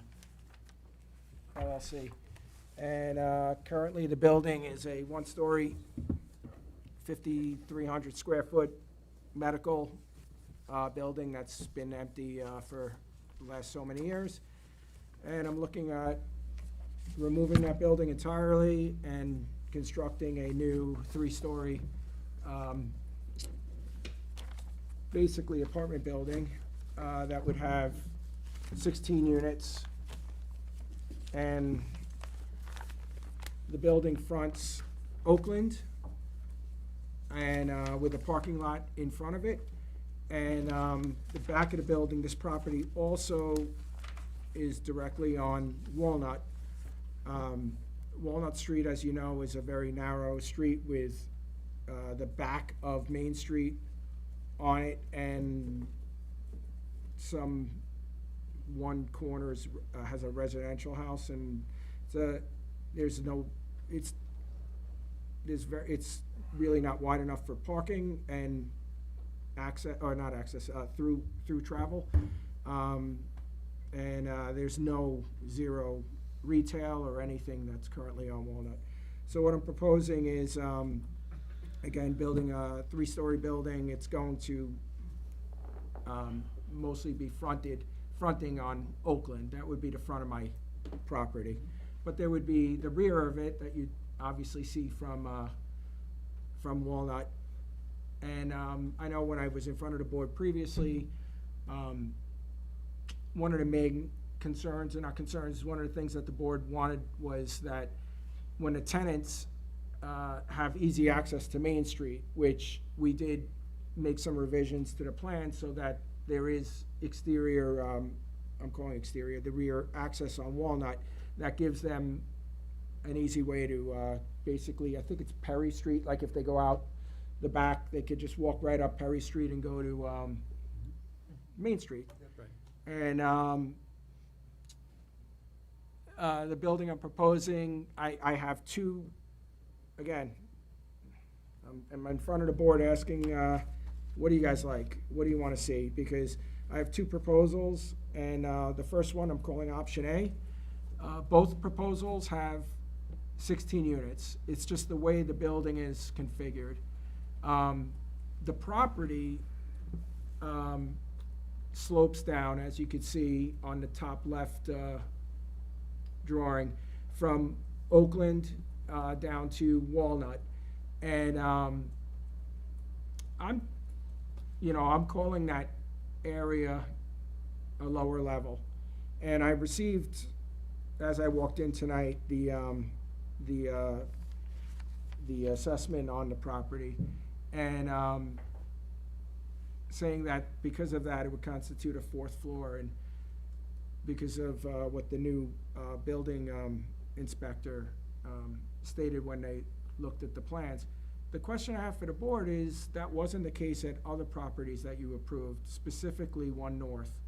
One North has a very similar situation where the property drops off. They have a lower, I don't know what you call it, a lower level or a walkout basement that they have, it's being utilized for, I think a gym or something like that. And it's, again, it's a similar situation where the property drops off and they have that, and they're not considered to be a four-story building. You know, in the big scheme of things, honestly, to me, doesn't matter. You know, if you want to call it a four-story building, what I was told was because the square footage is less than 20,000 square feet, it doesn't require a public benefit, but I'm offering two of them. So, you know, if we wanna go with option A, and option A basically has all of that lower level as amenity space. And then, option, Apartments above. I'm sorry, did I screw that up? Yeah, option A is, can you go up, scroll up, there we go. Yeah, so option A, yeah, has, actually, I'm sorry, a gym down there with 2 apartments, and then the roof deck. And then option B would not have the roof deck and have 2 additional apartments, pretty much where the roof deck, most of that area, and with the required setbacks. And then the lower level would be all amenity space. So, I'm sorry, so what are we looking at here? I mean, those are 2 different floors on Yeah. option A? Which, All right, on so the- where do we on start? the right is the roof, is that correct? That would be, that, all right, let me get my bearings here. Let me look. Yeah. So A is a ground floor amenity space. On Walnut. House and ground. There's no apartments there, it's just Okay. purely amenity space, and then Okay. apartments all above it. Okay, so here, yeah, I'm sorry. So option A shows all amenity space. That area that's shaded to the right is basically, it's, if you overlay that floor on top of that, what's grade level is that's just showing grade level. It's not showing the units. So option A shows, you know, we have no apartments facing Walnut, so there's no, when I was in front of the board last time, they said any apartments that face either Walnut or Oakland have to be convertible to retail. So, and then we had the height restrictions and all that. Because of that, we just made it all amenity. But what that does is then if we, all right, so, and then with option A, if we look at the left picture, that's basically the view coming from Oakland. And you walk into the lobby at grade level, which is 180 feet. And originally, you went up about 6 feet, 5-6 feet, and then you were at the apartment level. And because these 2 apartments face Oakland, originally they were about 6 feet off the ground. And the feedback I got back from the board was, well, you don't conform because they can't be converted to retail, and the ceiling heights and all that other stuff. So what we did was we actually lowered these apartments to this grade level, which now gives these 2 apartments just about 15 foot of ceiling height, which the lobby's gonna have. Again, there's structure and whatever, so we can't give exactly 15 foot. And then you're gonna go up some steps and you're gonna be at, I can't read that, I think it says 186, I'm sorry, 194. And that's where these units are gonna be, so it's like kind of a cantilever. Now this is on top of this. And this also enables this to have, you know, 9 or 10 foot, I forgot what it is, 9 point something, almost 10 foot ceiling height here. So that's the lower level, first floor. Can we go, yep. No, the next picture down on option A, here we go. So the second floor is the same for both options. You know, that doesn't change apartments. And then the third floor is what's 3rd/4th floor, and you guys have to make that determination if that's what we're talking about here. Changes between option A and option B. So in option A, you remember, there were no units in that lower level. Option A has, basically, we took the 2 units that are in the lower level in option B and we added them here. And this was the roof deck area, We have the required setback, because we can go up to 40-something feet with a 12-foot setback, so we have that. So that's option A. And then if we scroll down, we can visit option B now. So, option B, facing Walnut, we're gonna start in the lower level. We have 2 units that won't conform for ceiling height. Can't give you the 15-foot. And then we have a gym amenity space. And then again, and then the lobby, this floor is basically the same for option A and B, where these 2 units would be convertible to retail because, and these are some of the things I wanted to mention. They're never gonna be converted to retail, but whatever. Let's play along here. The access for them, in the code, it says we have to make it so it doesn't disturb, like if it was ever converted to retail, we would, and that's fine. Each unit has its own electrical meter, its own HVAC. That's the way this building's being built. The access is from the lobby, but there would also be over here, this kind of patio area, which, again, there's a door here, so this would be the outside entrance to the quote-unquote retail. So if, you know, this was ever to be converted, and it wouldn't disturb the rest of the building, which is in the report that, you know, they don't wanna make it where if you convert it, you gotta rebuild the whole building. So this is, again, the same with option A and option B. If we scroll down to the 3rd/4th floor. So again, 2nd floor, nothing changes. It's the same on both options with the 6 units. And then on this option B, we have a roof deck, amenity space, and then the 3 units. And then if we can show the side of the building in the perspectives,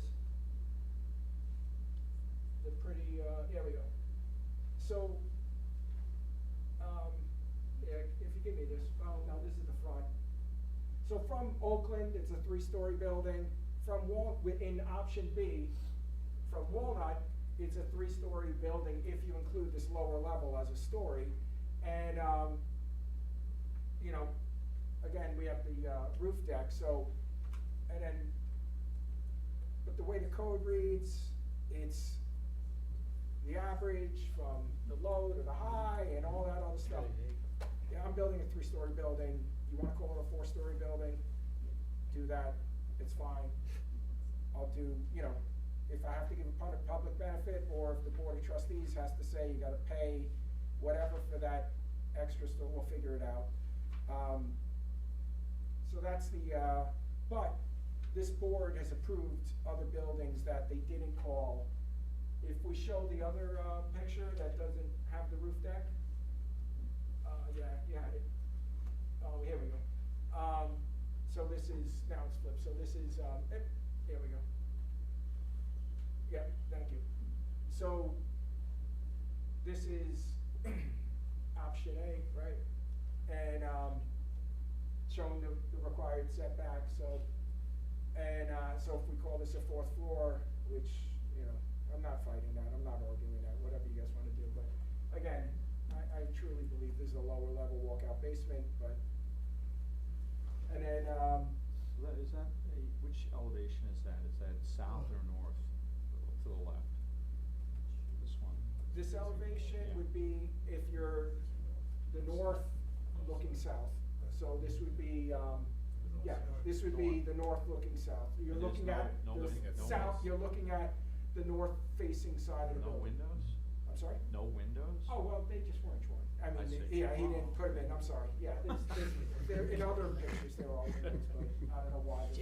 This was kind of the last Yeah. thing, get it done, because we have to get it in front of the board. I see. There's other pictures that have windows. Okay. Yeah. And then,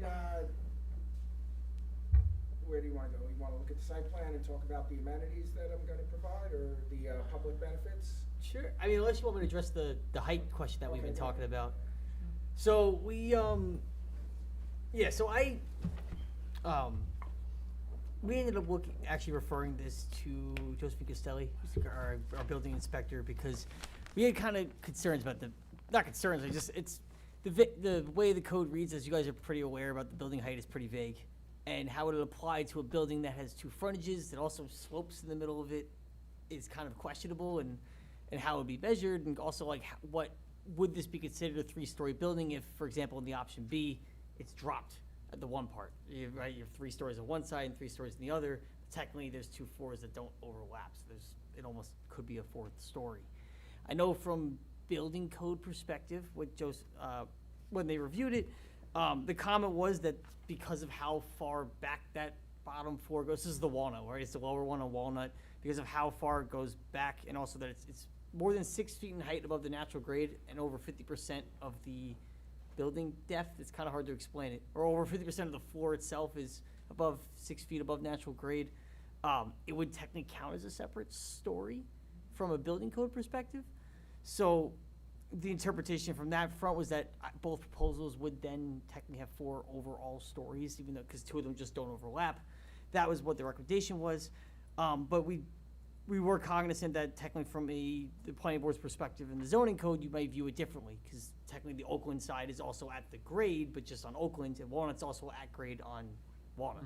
So if you want to count it at 3 stories for use perspective, then there are questions too with the conditional use standards. Particularly too, if you count that bottom floor on Walnut as a story, then there was a question as whether or not the conditional use standards would apply on the floor above it. That includes the ones that are technically touching the ground on Walnut. But it's confusing. It's really, or because there's a story below it, they're not the ground floor, so you wouldn't have to apply any of the conditional use standards because all the apartments are technically above. So Right. that's, we've been, I think since we first started talking about this project, we've been back and forth in a million different, interpretations about how we could address this. So the conditional use standards apply to Walnut and Oakland? Well, that was the question. If Walnut's counted as a separate story, then they would technically, everything that's above it is above it, so Oakland wouldn't have to meet the standards. Oakland would be considered not ground floor units. They would be. Right. So then, with option A, where everything's amenity space, then we don't have to provide the additional parking, the conversion to retail, all those other things.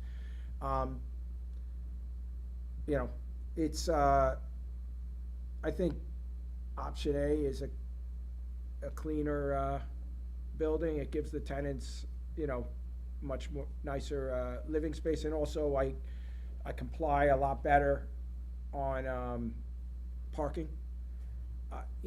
I'll build either one, so the questions for the board were, in terms of, Really you guys have leeway on this, because, again, One North, it was not considered a story. Conifer, it was not considered a story. Less so with Conifer, because it's not being used. It's not. a garage. It's a garage. Yeah. One North, Conifer it's wouldn't. not a garage. It's utilized space. It's much more kind of similar to this project. But again, who cares at this point? If it's a 4th floor, it conforms. So I'll build it as a 4th floor, and I'll do whatever the village say. If it's easier, then all right, shut up and call it a 4th floor. All right, so can you just summarize the difference between A and B? Because I. Okay, so on A, there's no units on the lower level. I'm calling it the lower level. Walnut. Yeah, He's not gonna call it that. About I'm the- calling it the Let's lower. talk the streets. Might be I'm easier sorry? for- Yeah, it's on Walnut. Yes. There's There's no just amenity requirements. space, and then in this design, there's a roof deck. Mm-hmm. In option B, there's still amenity space on the lower level. Of It's just on Walnut, it's a Okay. gym, and then there's 2 units on either side of the gym. And then, I screwed this up. stagger. Yeah, and then, so it's That's 3 what the roof stories deck on is. Walnut, and 3 stories on Oakland. So this is, you know, what the building, What's on the first floor of Oakland on B? Still apartments. Apartments. Yeah. wait, first floor on Oakland? Yes, apartments. Well, yeah, there's 2 apartments, and then if you remember, on both plans, the front 2 apartments are at grade level, and then you walk up some stairs, and then you get to the back 3 apartments that are over. Can we go to, You have that same staircase scenario in A? and both? On Yeah, it both. doesn't Yeah, they both change. have it. The first, the floor from Oakland, so when you walk in from Oakland, the lobby and the apartments that are on the right and left of the lot, none of that changes for option A and option B. The second floor, nothing changes from option A and option B. The only difference between option A and option B is the lower level, and then what's above the second floor in the back of the building. Are there 2 apartments, or is there a roof deck? So that's the only difference. So, here, just to show you, so this is the gym, apartment on the lower level, and this is, option B, right? Yes. Okay, thank you. And then this is the lower level, this stays the same, and then if we go to the next floor on option B, this stays the same, and then this is the roof deck. And then on option A, can we, go to the, lower level on option A? Thank you. Option A, this is the wall outside, all amenity space. First floor again is all the same. We go to, option A, second floor, all the same. And then this is the 3rd/4th floor, whatever you wanna call it, with the extra 2 apartments that, you know, so that's, What is this stepped up area in the middle on Oakland on option? on both options. Yeah, what is that area used Okay, so for? this is the lobby at grade level, I 186, see, okay. Got it. and then grade level now to get, again, we're building, this is on top of whatever we put in that lower level. So the grade is only, between Walnut and Oakland, I forget, is it, I gotta look It's at not my a lot. plans. Is it Yeah. 6 or 9 feet? And whatever it is, so you have to, you know, for ceiling heights, you need to build, this is on top of that lower level. So the only way to get rid of this step up is, let's say we put the lower level like 5 feet in the ground, and we looked into that, so then it would be straight across all the way. But the problem with that is, getting out of that lower level with ADA compliance and the ramps that are required and the width that I have between the sidewalk and the building, it was not possible to, lower that lower level, but we have an elevator, of course. And it goes down a half. And the elevator goes down half a to the lower story. level, and it comes up a half a floor to this level, the second floor, and then the roof deck. Not the roof deck, the third, you know, the final floor. So everybody in the building will have access to all the floors. On, you know, in the lower level, where I show it all as amenity space, we showed it as a lounge, a screening room, and a gym. Honestly, I'm looking at possibly part of that lounge to be like a laundry room, because it would give the tenants more room in the apartments, instead of having individual washers dry, having a laundry room. And it's gonna give them a lot more amenity space. Alright. And then, can we pull up the site plan? And I'll just go over, again, there's a question about the public benefit. I was under the impression I have to provide a public benefit, you know, but what I was told, I don't. But Well, if you don't, it's like a fee that's established by the board. would they accept a public benefit, though? Would they accept what I was proposing instead of a fee, or no? Maybe. Maybe? All We'd right, have to so go that's a speak- conversation with them, Yeah. but basically, what I was proposing and what I put in my letter was, in this area over here would be a, benches and, paver area, so that, you know, that would be open to the public. And then in this area over here would be a pondless waterfall, you know, and landscaping.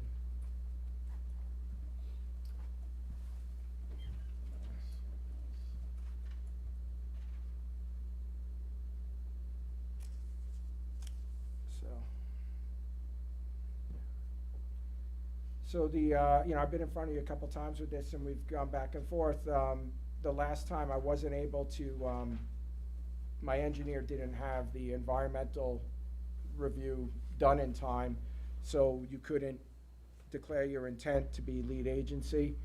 I'm hoping to get that tonight so that I can come back in a month and, you know, I mean, and then also hear from you tonight, which option, you know, you guys prefer.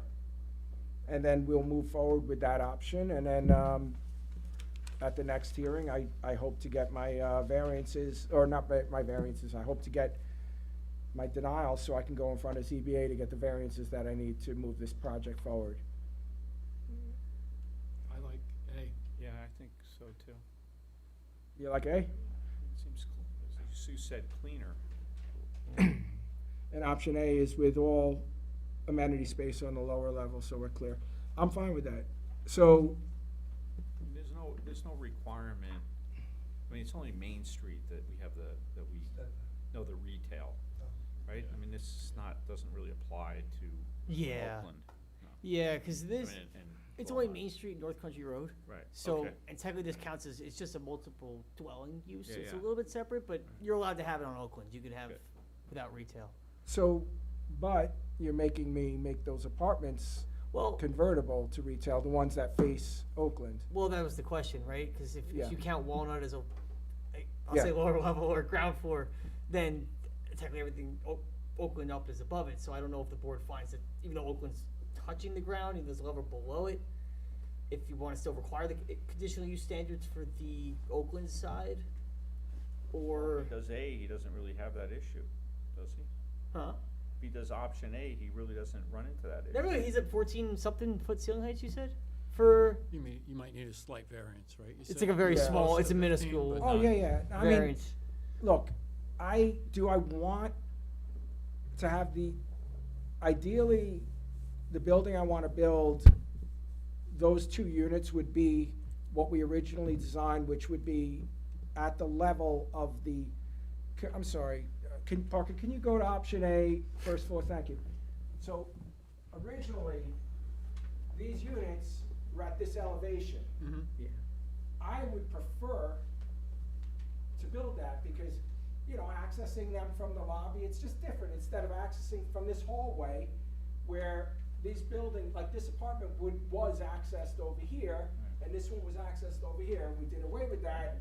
We lowered them to this level just to conform with this, I'm Potential. sorry, ridiculous, you know, that things get converted to Right. retail, which they never will on I a disagree. street that has no retail. And you know, it's not gonna have retail. So if the board decides, like, you know what, that's not necessary, I would make these back to where they were, which is at this elevation. This would not be a walkout patio, it would be basically a balcony. And then the only thing at grade level on Oakland is the lobby. But, again, if that's like, we don't know if we could do that, whatever, it's not all that big of a deal to lower them, and in doing so, gives them just about 15 foot of ceiling height.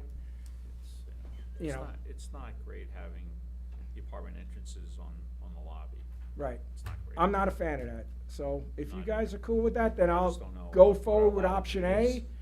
and bring them up to the 1A level.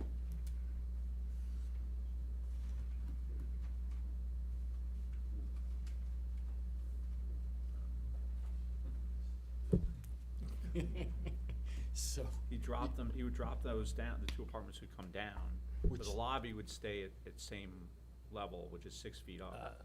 Right, that's what you're No, talking no, about? Yeah, the lobby so- stays yeah, at the apartments go up. elevation, at grade Right. elevation. And then the apartments would. The apartments are Oh, they're basic. coming up. They're Yeah, coming they would up. come Oh, up to sorry. the same elevation that's Right. the rear area here. Okay, I was, So, Yeah, you see, okay. this unit unit potential conversion or future retail in this one. These are at this grade, these are at the, Higher grade. higher, which I is see. I thought- 184. It was the other way around. Yeah, so it's about 180, I think that's 180, it's 4.5 feet we're coming up. So 5 feet, whatever, let's just round it up. So, yeah, so when you walked in the lobby, this is a wall here, you know, and you're in the lobby, and the floor of this apartment is here, you know. Right, and you're walking into a kitchen Well, off a lobby. oh, in this apartment, Yeah. yeah, you're walking into the apartment and to this vestibule here, here's the kitchen, bathroom. Again, this could be flipped around, I could put the kitchen over here, I could do, you know, whatever I wanna do. This is just a laundry room. But I don't like this. I don't like this. I'd rather have it this. So if you guys say, you know what, you know, so then I don't need, If that could happen, I think it's a better way to go. So Come just on. have the lobby down 6 feet. Yeah. Yeah. and then what does that do for my parking? Then I don't even have to, then I completely, conform. Well, when the conditional use standard wouldn't apply anymore, so you wouldn't have to show that you could accommodate future retail. It could just be as it is. But it's still the same number of units, so I think you're still just shy. No, but, well, hold on. Am I missing it wrong? Let's go back. If we put those 2 units at the higher elevation of the Yeah. rest of the first floor, they can't be converted to retail. No, I was agreeing Right. with you. Yeah. What I was saying was that you would remove that extra requirement. Like, Right. You have to show even more parking, because retail, you would have to show if it was retail. Right, you so have I'm to- saying, that's what I'm saying, so now my parking requirement parking. is lowered, so I Yes. have 16 units times, you're saying 1.5? It's 1.5 for, So then that's, 24? so you have 20. I have 20. So, So, probably yeah. for 4 spaces would be the, Can you talk about the parking requirement a little bit? yeah, so this is in the C2 PO overlay district. So it's a little different than the regular C2. I believe the C2 is only 1 space per dwelling Yeah. unit, and the C2 PO is 1.5. So because it's 1.5 and it's the 16 units, like Mr. Andreas said, it pushes it over to 24. They currently have 20 being proposed, so they're just shy of Variance. it. Yeah, will be. It's pile up now. Pile up. Yeah. That's fine. Yeah. I wasn't, when I wrote everything up, I read the code wrong, and I thought it was 1 spot per, and I was corrected 10 minutes before this meeting, so, so that's the discrepancy, but if you guys declare your intent to be lead agency, which I hope you will, I will come back in a month with amended plans with just one option and showing everything that we discussed tonight. And at that point, the only variances I would need to build these buildings from the zoning board are side yard setback. Currently, the building that's on the site has 0 side yard setback, and I'm looking to replicate that. The other thing is where I'm building the building in relation to my neighbors is, you can see a little bit here, the dwelling, and then, yeah, existing building. So I'm not going to the property line, I'm not, you know, this is a conversation with ZBA, honestly, but I'm not, you know, interfering with anybody. And currently, the building is more here in the property and, you know, comes very close, the building comes very close to the other buildings. And that's not, you know, with the way we're building it, it's not the case. So that, I don't think I need anything on roof height, you know, I conformed on all that, so the It's a only- 4-story building. It's not an issue. Right, It's so not an issue. the only zoning I would need, and let's just say I can't get that, then, you know, I could build the building, I could do 4 feet. I need, so requirement's 8 feet, but I could split it and have 4 feet on each side. Do I wanna do that? No. You know, I wanna build the building, you know, the width I need, because it gives me the apartments, the size I want. But if I had to, if zoning says no, then, you know, that's. It's pretty tough when the building to the north is right on the property line. Right, exactly. And my building that I own currently that's there is on the property line. So I was told by many attorneys that it's not a hard ask. So, and that's the only thing. So that's where we're at, guys. So, Anything else? yeah, well, so my question, just a question for you guys is, in terms of seeker, right? The board has in the past required that you had at least some kind of understanding of, like the set of plans. My concern is, so we circulate it right now, it would show both options on the plans. So I don't know if you want to receive revised plans first before proceeding with seeker. That's typically the recommendation. Not that I want to delay Better. any further. I just, because other projects recently go through the same. But what is the Procedure. difference, like what is, Well, the I FAA understand because now we're showing, you know, Yeah. we were still showing technically with the old secret a fourth floor, the way you're looking at the plans. Yeah. So, Well, the FEAF's the same. The problem is now you're sending out a submission to, all the agencies involved that's going to have multiple options on it. I mean, typically they want a clear set of plans. If not, they would just have to indicate in the letter to them, it's option A. I mean, for the amount of work it would take your architect to basically erase. Eliminate B, or it can change oh no, I that. know, but it's just gonna delay me another month. You know, would you declare your intent to be lead agency, or we can't do that without the, Well, we have to submit, We have to send it out. we have to send it out. So they can declare their intent, and then we do the coordinated review. Right. My question is are you okay with that being the coordinated review document, or would you rather? I would clean this up, absolutely, before I could Before have we you clean coordinate. plans by tomorrow, not, maybe not tomorrow, but Send the option you're gonna, option A, yeah, so, well, um, you would not even label it option, you would Right. be, this is the plan. with what you're saying, can I be back in front of them at the next meeting, which is 30 days from now? Does it give us enough Well, that's- time? I guess it's a question for Mr. Burke over there. What's that? Doing coordinated review, if they want to submit a revised plans before we coordinate, could they do that? Could the board declare their intent at this meeting, do the coordinated review, but we just, upon receipt of the revised set? So it might take a few days for us to circulate it. We just have to wait for the revised submission or. Because you changed the meeting from the 12th to the 19th, so it's Yeah. 30 days now. I'm comfortable with that, but We could do that. ultimately gonna seek with determination on something like this is not gonna be. No, Right. that's also true. All right. I'm not trying to be too, but I just want to be procedurally Yeah, no, I safe, get it. that's all. No, I get it. But, So we- yeah, I'm comfortable because I don't think it's. So You this are meeting, comfortable, you are? the Yeah. Okay, you are. to Okay. That's key. Receiving the revised plans, is that what we're talking Well, I about? think you said you're, Say again? I think it's the intent The to. intent. Intent to do a coordinated review. To do it. so I guess you guys are okay to declare your intent to be a lead agency, and then we'll initiate the coordinated review, the application, so. All right, Yeah. we're Okay. good. I We know just, where the determination's going. yeah. That's everything I wanted and more. No, you're right. Intent. just- I know, I'm sorry, I was off on that. It's okay. Excuse me. Yeah, just the intent, so we'll do the coordinated review. So we don't need a motion to Did you do need a the mo- intent. I don't, Make think a we do a motion, I think. You don't, You don't think so? Okay. We can do one, might as well do one to cover it. I could be wrong, but. Can I get a motion for us to declare our intent to serve as lead agency on this project? I'll make a motion to Declare declare intent. the intent to be lead agency. I'll second. All in favor? Aye. Okay. Awesome. We'll do that. See you guys in a month. Okay. Thank you. Good. Yeah, it's not working. I'll get these to you ASAP. Yeah, no worries. Thank you, guys. Just try to be safe.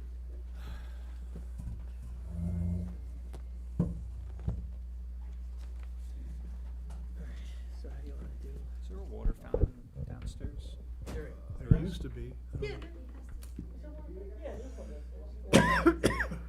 I just have 2 minutes?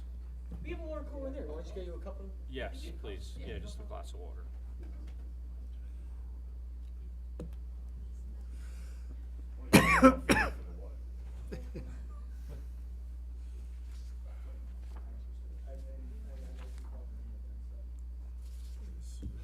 Scott, Jim. How are you? Good.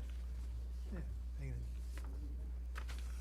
Driving around and Yeah. driving around the Were other you night? walking the dogs? Yeah, I was walking the dogs. Yeah. Yeah.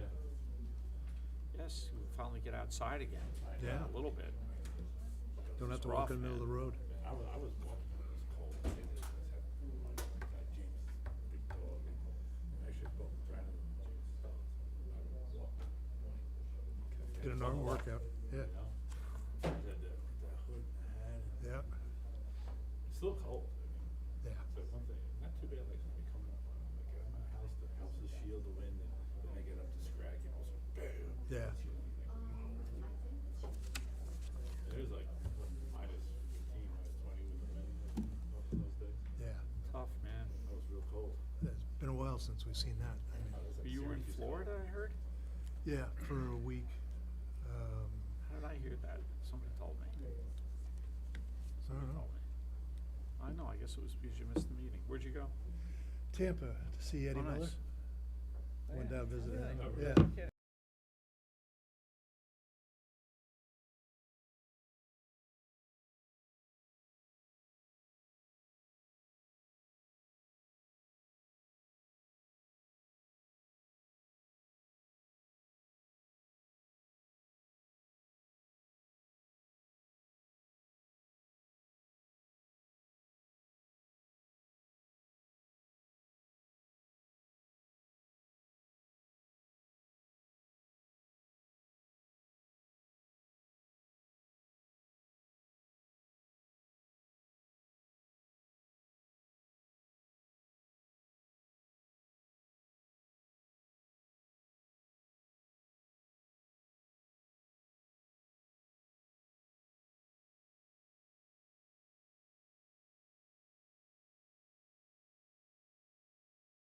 So what we're gonna do is, this is 450 Myrtle,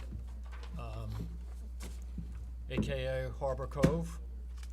This is a new name. New name, yeah. Okay. New name. It's fancy. All right, so we're gonna have Dan go through this, the staff report.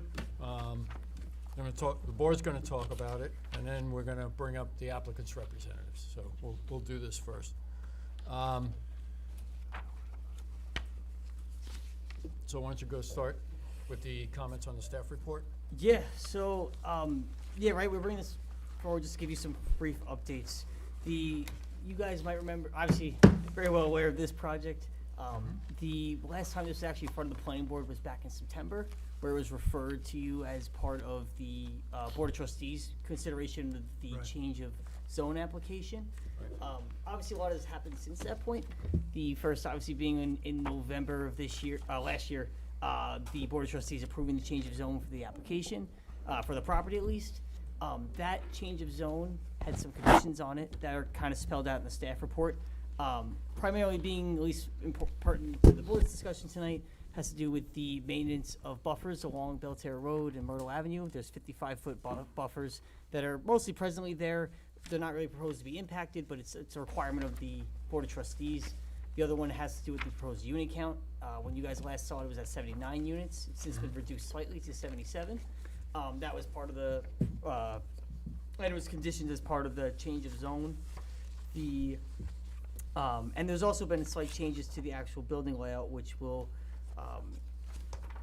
in terms of building separation distances. So I think when you first saw it, it was about 25 feet between buildings. It is now 35 feet between most buildings. Some of them have actually been expanded since. And that was considered by the board.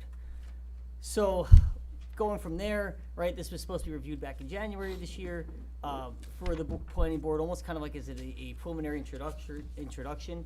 It was actually occurring simultaneous to the zoning board's review of 4 variances for the project. That included variances for front yard setbacks, one along Myrtle Avenue to that northwesternmost building, and the other one along Belterra Road for the 4 buildings that are being proposed. I wish I had the in front of me, the setback requirement, but in addition to those 2, it has to do with the building separation. The way the code reads, it has to be 1 1/2 times the height of the building. So given that the buildings were 35 feet in height, they were required 52.5 feet of separation. Obviously, they're at 35 currently. And the last had to do with the lot depth, which is pretty much an existing condition of the site. Just because of the change of zone, it had to be reconsidered and approved. So that kind of leads us to where we are now. Both the Board of Trustees approved the change of zone. The Zoning Board of Appeals approved those variances for this project. The applicant has now since submitted what's up there. It's a slightly revised version of what the zoning board of appeals approved. The main difference being, there's been a slight reduction in the number of units. It was originally 13 building development, and now it's 12 buildings. 2 of them were merged, and I think the amount of townhomes and what they call villa-style apartments were changed a little bit. So I know that they'll probably have a better grasp, on that part of it. And there's been a little bit changes to the roadway layout, but nothing so far affecting the actual variances that were issued. If anything, they're actually slightly increased the separation between some of the buildings for that proposal. So that's one of the things that occurred since that time. So the way the staff report goes through it, right now, this is, like we said, 77 units. It's a 12 two-story residential buildings consisting of either townhomes or they're calling, I think, villa style, all condos. I don't know if I said apartments on accident, but they're all condominium for sale. Is villa a flat? Is that what they're referring to? Assuming, right? Yeah, it's so flat. And proposed so the staff report goes very heavily into detail regarding some of the things that are typically required. At this time, all we have on file is that site plan that's up there. We also have a survey showing the existing conditions on the property. So a lot of this is responding to what we've actually received just for the planning board's file. Being cognizant, a lot of it was reviewed as part of the board of trustees, but because it wasn't referred to, submitted alongside planning, there's a lot of things that are considered, at this time, we consider it incomplete for purposes of typical review. So, I don't know, Mr. Chairman, I don't know if you want me to go through our formal comments, or how would you prefer? Why don't you go through the comments, Jeff? Yeah, okay. So, right, first question comes up with this, right? Obviously, of course, there was SECRA. So the Board of Trustees did do their coordinated review of the application back in August 1st, which I think closed on August 30th. I'm assuming lead agency, following all the comments that were received, extensive environmental analysis conducted by the applicants, they did declare to complete parts 2, actually a part 2 and expanded part 2 attachment as part of it. They didn't. I don't think we had a formal part 3, but they found a negative declaration pursuant to SECRA for the proposed action. So the way the state code reads is technically the lead agency's determination of significance is binding all involved agencies, provided that the action remains relatively the same. Obviously, I don't think much has changed since the point of the change of zone, so I don't think we anticipate any further SECRA considerations, but just wanted to bring that for the board's awareness as part of the discussion tonight.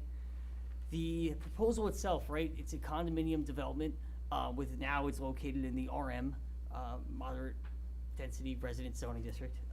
So there's no specific definition for condominiums in the village code, but there are row or attached dwellings, and there's also multiple dwellings. Both standards proceed to apply direct to this property based on the definitions available. So the staff report kind of goes through both of those conditions and what may be outstanding.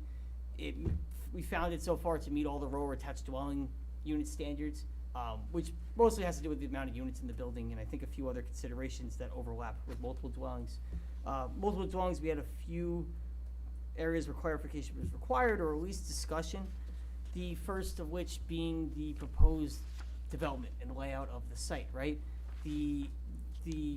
That requirement for the 1.5 times the building height and the separation distances comes right from the multiple dwelling standards set forth in the village code. The zoning board of appeals have obviously approved the setback separation distances, though there's been some slight modifications since.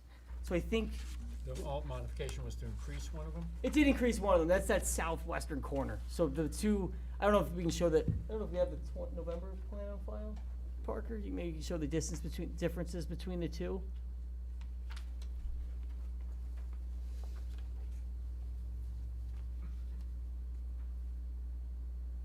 There you go. So you see that southwestern side, there's 2 buildings, and now it's One. it's one combined one, and the roadway changed a little bit to try to accommodate the new building. Okay. But, so, question, right? So, ultimately, this is something that came up during the last review, and also as part of this, is, right, and I think it's important to mention how the zoning board considered it. So the zoning board, right, approved those variances being cognizant of that the proposed development, as it currently shown, doesn't impact or attempts to mitigate as much as possible any disturbance to the slopes of the property or the existing vegetation that's there. They have a approved density that I know they've described as the economics behind the project for it, and try to maintain that all within the confines of the site without impacting what's proposed to be protected. Came out with what's being shown to you today as a result of it. Again, that being said, obviously the planning board still has some jurisdiction to evaluate what's been proposed, the building layout. That's typically done planning, and obviously, the process has changed over time. So I don't know, the board obviously might want to discuss tonight, or as part of the formal review when we have more material submitted, is about the building placement and comfort with the sitting of the buildings. Typically, that's something we usually require a bit more detail about, like having the grading, having, even drainage, not so much for building placement, but any type of site deals to assure that it could fit within the confines. I think there's also, jumping ahead a little bit, but there's some retaining walls shown on the property, which we currently don't have details on.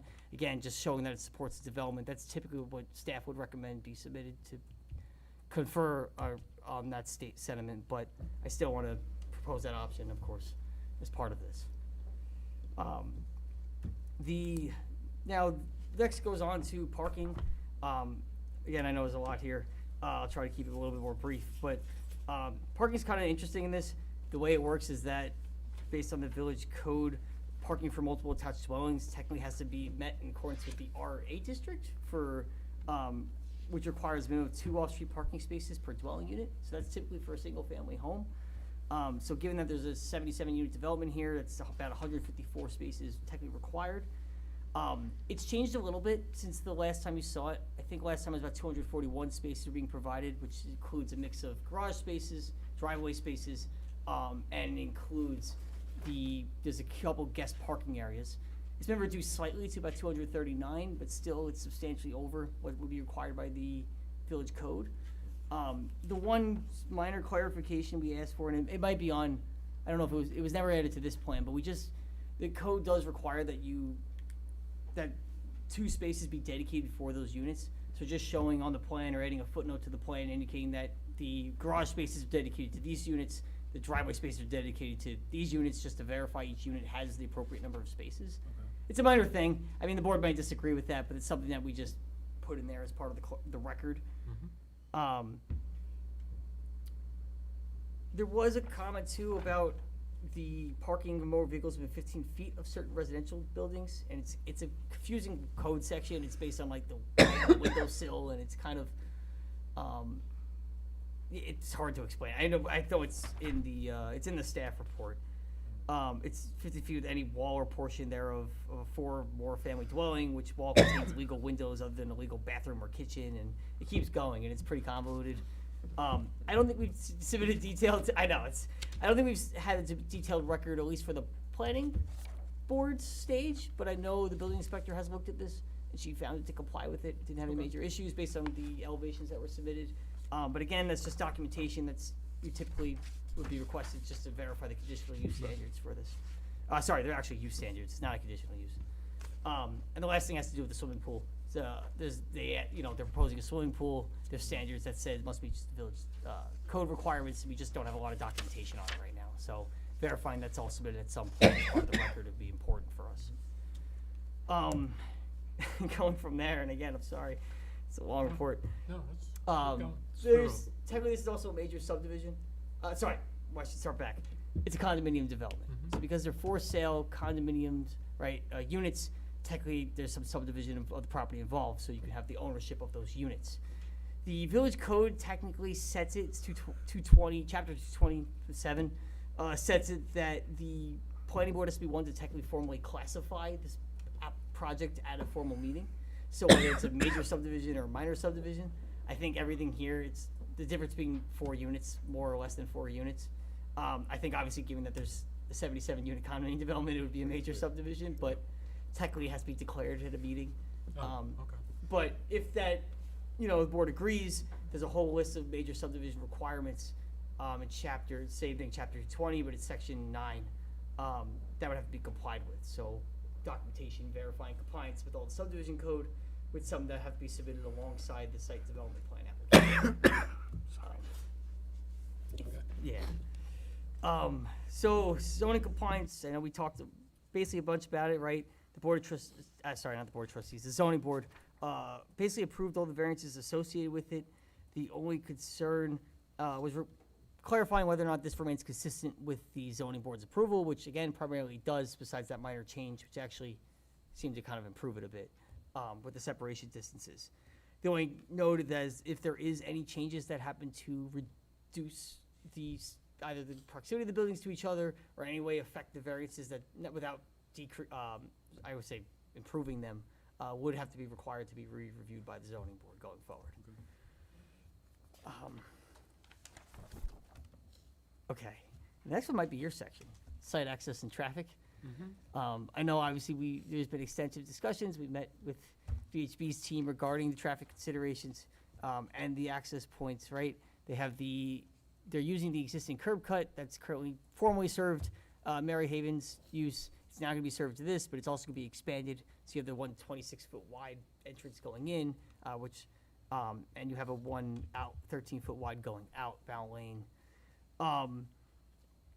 Again, I know you had several comments regarding this, so the staff report basically tries to say they should review those and respond to them. I don't know if you wanna. And we're, I think, in process of resolving all those comments. I think Yes. we're down to just a few, and it's proceeding along pretty well. So, I don't want, you want me to go through the? No, you don't have to. I'm just saying. No, that's fine. I mean, that's plenty. No. I just want. Well, let me just say that, Yeah. the existing driveway will stay in the same spot. VHB engineers made a good case for the fact that that driveway is coming out at a 7% downgrade, as at the same time, Myrtle was at a 7% downgrade. So it'd be difficult to stop there maybe on a wet roadway or an icy roadway. So keeping it in the same spot alleviates a lot of that. We suggested some warning signs for that intersection, since it's an offset intersection now. So VHB is gonna design some warning signs to be put on Myrtle, so that you've got a offset intersection there with cars coming at two different points as you're driving down Myrtle. Essentially, the lane configuration at the intersection is pretty much kept. We asked that a northbound left turn arrow, so turning from northbound Belterre Road to go onto westbound Myrtle, has a left turn arrow that comes up at the beginning of every phase. Even though there's not a separate lane there, that would be an advantage. And at the same time, I believe we're gonna have an eastbound right turn arrow. Do we do an eastbound right turn arrow, or do we separate that? No, we kept the lanes with a right turn arrow at the same time. Yeah. Gonna look into that. As an too. overlap, but we're looking into that. Right, so those are the, and also a crosswalk across the south side of that intersection. So the zoning board asked for a sidewalk from High Street all the way up to the driveway access on Myrtle, and then that continues all the way to Belterre Road, and then we asked for the crosswalk, and you'll need some pedestrian signals and push buttons there to get across, just like you have on the north side of the intersection. So those improvements are, I think, consistent with the amount of traffic that the site generates. It's not an overwhelming amount of traffic, but it is, so there's some traffic added to the intersection, and there's some times there where the intersection has congestion and backups on Belterre Road heading north in particular. So that's the main context of it. How about fire safety access? Is that Fire safety. the second means of egress for fire trucks? So that was considered pretty extensive during the Board of Trustees review. There used to be, I don't know if Park, you want to show the November site plan? I think it's on there. There used to be what was almost like a connection to Belterre Road. But I believe, and I bet the applicants probably added to this, is that they were able to prove, based on what was there, that it had compliance up front. The one access point ended up being enough, in the Board of Trustees' opinion, that they actually removed the requirement for that. So it used to allow for it, now it actually, they would have to maintain the buffer there. and that was done at the meeting. Sure, Yeah. The access out to Belltown Road was not something that they really were interested in. And there's, Disturbing that existing buffer that's there as well. and there's a grade issue there, too. But we did ask for, it, and like in the staff report, like we spoke with the fire marshals about it, and they had some comments too. So those are all kind of outlined in the staff report. And I don't think they were major, just some clarifications that were required. And then we did ask for just showing turning radiuses, movements through some of these intersections, just to verify that emergency vehicles can, travel throughout the site. Again, the widths seem to suggest it's fine, but just having the documentation, like is typically required as part of that formal review, is, I think, something we definitely look for or recommend. I'm trying to think. So, I mean, it does, then it goes kind of a lot through the environmental considerations of the project, right? The water supply and sanitary systems, stormwater management. We have a bunch of comments about grading, slope changes. I think, right, it's the Board of Trustees set a lot of conditions on these in terms of the, like, for example, the requirement, the connection to the sewer district, that's in the village code as well, but it was verified and confirmed as part of the Board of Trustees change of zone. And that's something that's supposed to be provided at the sole cost of the applicant as opposed to the village. Right, they've submitted a lot of documents supporting, like, that it will be supported by public water, will be supported by public sewer. They just, again, showing that those connection points in the plans and verifying, coordination with those agencies. Those are all things that I think we're asking for, would typically, as part of the formal site plan review. Stormwater management is a big one, right, and the proposed drainage. Right now, we don't have a comprehensive drainage plan submitted. I know it was discussed extensively as part of the Board of Trustees review, but again, there's been changes to the plans, and there have been analysis done, at least submitted to us since that point. There is the detailed project narrative that was submitted that also addresses a lot of these comments. It does indicate about compliance with speedies. They'll do a SWIP because it's over an acre, obviously. I'm trying to find their comment. Oh, okay, the Board of Trustees they were requiring that it has to provide on-site drainage designed to accommodate a 100-year storm event, manage a 9-inch precipitation event over a 24-hour period, and discharge all stormwater on-site with no off-site runoff. So that was a condition of the Board of Trustees approval. I know the applicants indicated in their intent as part of the, for the project and the project narrative, that's something that they would demonstrate going forward, but just don't have it at this time. I think kind of coinciding that, but a little bit more with the development of the site. We mentioned before the grading and the slopes on the property and the retaining walls. These were stuffs that were considered part of the Board of Trustees, but haven't been submitted for the planning board record. I think documentation showing the potential disturbance to these areas, if any, the amount of cut and fill that's gonna happen, the retaining wall engineering details. I think it's all very relevant to this site. Even though the development is in what's mostly a flat portion of the site, though not shown there, and it's kind of mostly infill development and what's been done in the past. Clearing, there's a lot written, but it's kind of, minor comments, just having calculations, verifying, and also planting plans or vegetation plans showing the buffers that are maintained in compliance with the Board of Trustees approval. I think it's important to have here. Then we also ask for construction staging demolition, just coinciding with development, and that's typically required. Then from there, there's typical landscaping, lighting, Lighting referral plans, to the Architectural Review Committee. I think the CAC and the Tree Committee probably very important here as well. And then we mentioned ADA compliance, just making sure it can meet the appropriate number of spaces, because right now I think it's only, that's 2 at the moment, and it may require a bit more based on the ADA code. Okay. So that's basically kind of where we're off. The biggest thing for us, the reason why I know we discussed it internally is about a staff update, is just because, this typically we have a little bit more before it's formally considered, but I know the applicant's got concerns about closing the property. So I know they wanted to bring it forward tonight and just your consideration, so. Well, before we get to that, I know if you guys have additional comments, but we got some comments from Laura Zimmerman, who's not here, was away, but she actually emailed some comments in today. She's just saying that she strongly agrees with the staff report's recommendations. And, she mentions going for an independent engineering review for all the plans, drainage, retaining walls, clearing and grading. She mentioned traffic. I'm not so sure. I think that's necessary, but since I was involved in it, but that's a possibility, just to confirm our conclusions. Independent review of the drainage and wastewater plans, and, you know, we want to ascertain that the additional clearing isn't required to actually build this within the envelope. Yeah. Due to some, grade, variance in grades at the ends of the site. The retaining walls can be built on the site. Let's see. Okay.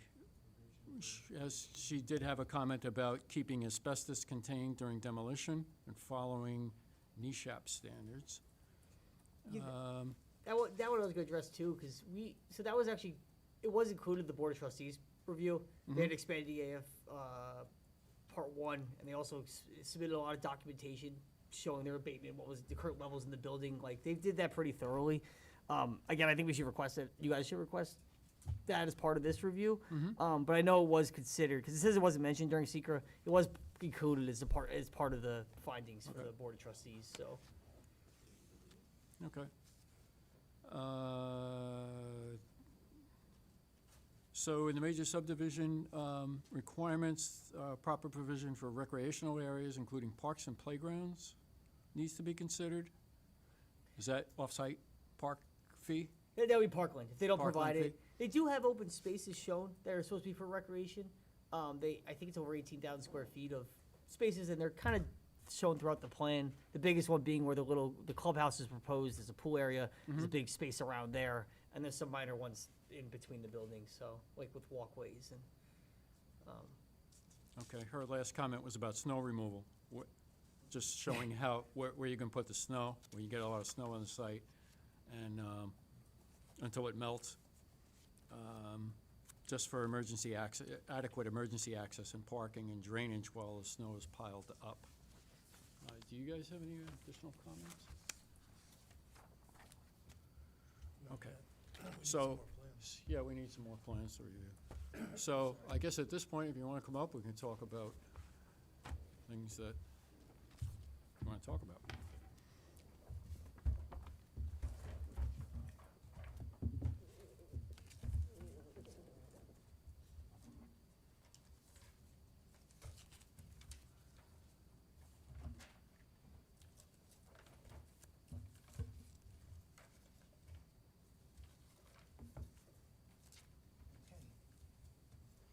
Good evening.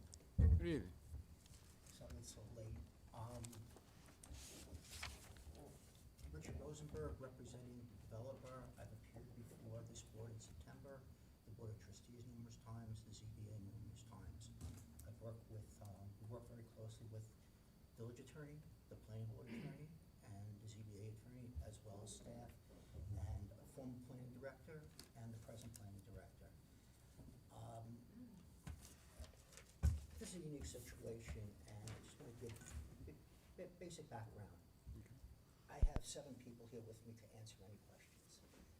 Okay, I have Terry Elkowitz, who did the environmental. As you folks know, we have received a secret. Can you just speak into the mic, please? I'm sorry. Thank you. oh, it might be, here, take this. Okay. With me is Terry Elkowitz, who is an environmental planner with VHB, and we received a negative deck from the Board of Trustees in a coordinated review. The coordinated review basically covered the entire site plan. The proposal is complete, and therefore, there's really no SECR additionally required. We've satisfied that requirement. Kevin Walsh is an engineer who I know, Mr. Chairman, he's met with you previously. He was unavailable to come today. Instead, I have Angelo Leno from VHB, who's going to pinch hit in the event you have any questions. I have Pat Lenahan, who you know very well, who is a traffic engineer, and he comes with a funky new title of Director of Mobility. Never heard that one before. And he's here to answer any questions you might have as far as traffic. In addition, Jim O'Connor, who is the president of St. Charles, is here. And I'll go into the reason why he's here, and really cut to the chase. It was a fairly exhaustive 11-page memo, staff memo. Kudos to Dan. A couple of corrections, but he comes up with staff recommendations, which number around 20. We're in full agreement with them, subject to qualification. The one thing I do want to correct is that, as far as the plans were concerned, when we first proposed the development as part of the expanded EAF, we had engineered plans, not just layouts, but actually engineered plans of layout of materials, of landscaping plans, grading and drainage, erosion and sediment control. We look at this as far as the rezoning and the variances have established the rules, and now administratively, we must comply with the village code and other codes regarding all of the 20 recommendations, and we're prepared to do so, and very quickly. We previously had full engineered drawings, as I explained. When I appeared before you folks in September, there were a number of issues about variances and things like that that really required us to modify the plans. As a result of meeting before you, as well as the Board of Trustees at the public hearing, we modified the plans to eliminate the 4 variances that we believe were most objectionable, as per, my apologies, little. Yeah, there's a lot of paper associated with this project. Sorry about that. So, regarding the 20 recommendations, it is standard requirements of engineering. There was a draft, there were prepared plans, they were not reviewed. We have no objection to them being sent out for review, however the board sees fit. We've hired professional engineers, and we are going to comply with those without a doubt. When we appeared before the board, the 4 variances that were objectionable that we've eliminated was lot coverage area. At that point, we were in excess of 28. We're below 20, which is the code requirement. We fully comply with that. We had the minimum area per dwelling, which was a little bit above code. We've eliminated that to comply. We have the maximum building length. We now comply. And we have the number of dwellings in a single unit, which we comply with. As part of the report, and again, I did come prepared, so I do have a handout if necessary. It's covering 10 items and 16 pages, and I'm happy to go through them. I know at this point you might not want to hear them, so I'll follow your lead as far as where you guys want to go with that. Board of Trustees did a very, very thorough review, and in their covenants, there are conditions where they set forth a mitigation fee.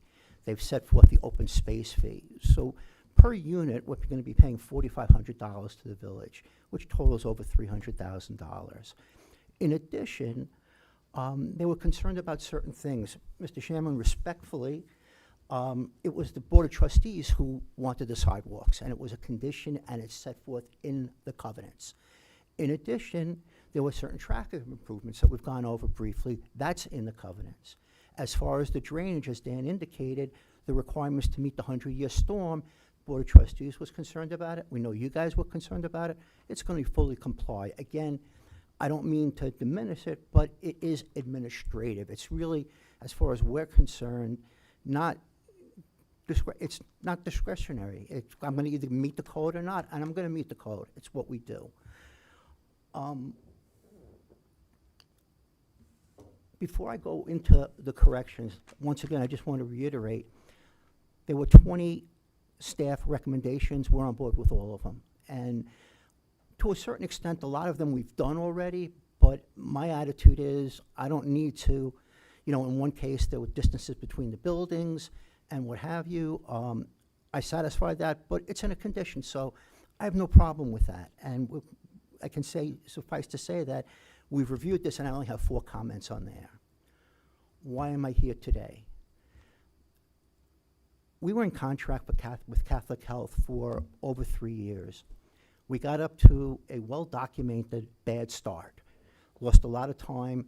It was a prior administration, it was entire prior staff, and the high-density saving the building scenario was roundly rejected by the community at the old administration's public hearing.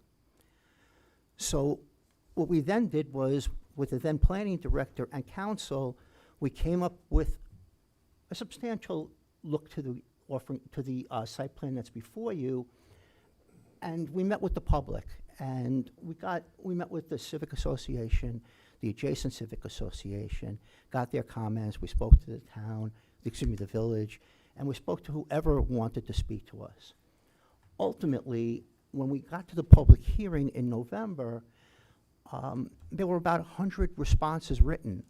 Approximately 75% were in favor. So I think that shows that there was a large support, as is the zoning approval. My contract with Catholic Health provides for a closing when I'm up to building permit, okay? That's down the road. It's not happening soon, okay? I need to bring all the discretionary the non-discretionary documents to code. Again, I have the right engineers. We're expecting them very shortly. In fact, we had the hearing in January 26th when the ZBA granted the variances, and they've been instructed to pretty much work 24/7, and we are gonna have the full set of plans within 2 weeks before the March 12th meeting. I know it's been pushed to March 19th. But the point is, they're about 60% done, and they'll be basically 95% done. Under my contract with Catholic Health, once again, I would need zoning approval, which I have. I would need variances, which I have. I would need site plan approval, then building permit approval, which we all know at that point I have an architect going through plans as built, and it's going to take a long time review.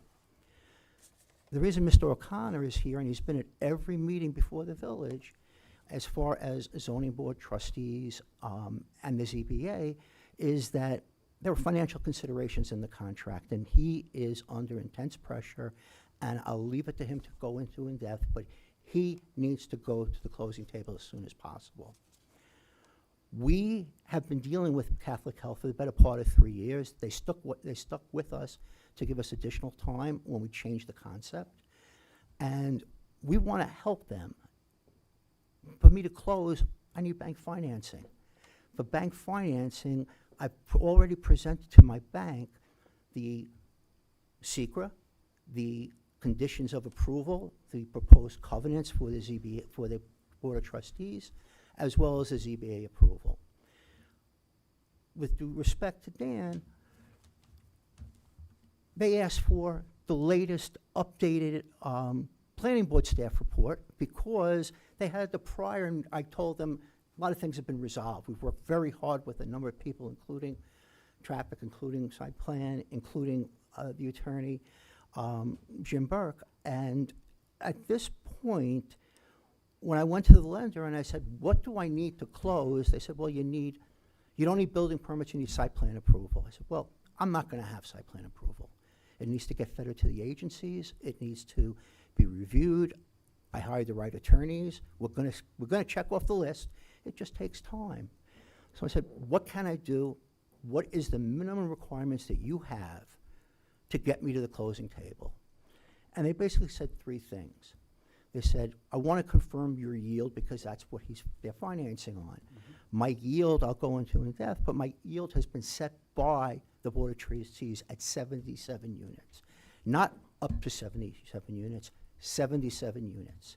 And I have in the package here the covenant that basically says we, the builder, can go with the maximum amount that's approved, which is 77 units, if we comply with the Long Island Workforce Housing Act.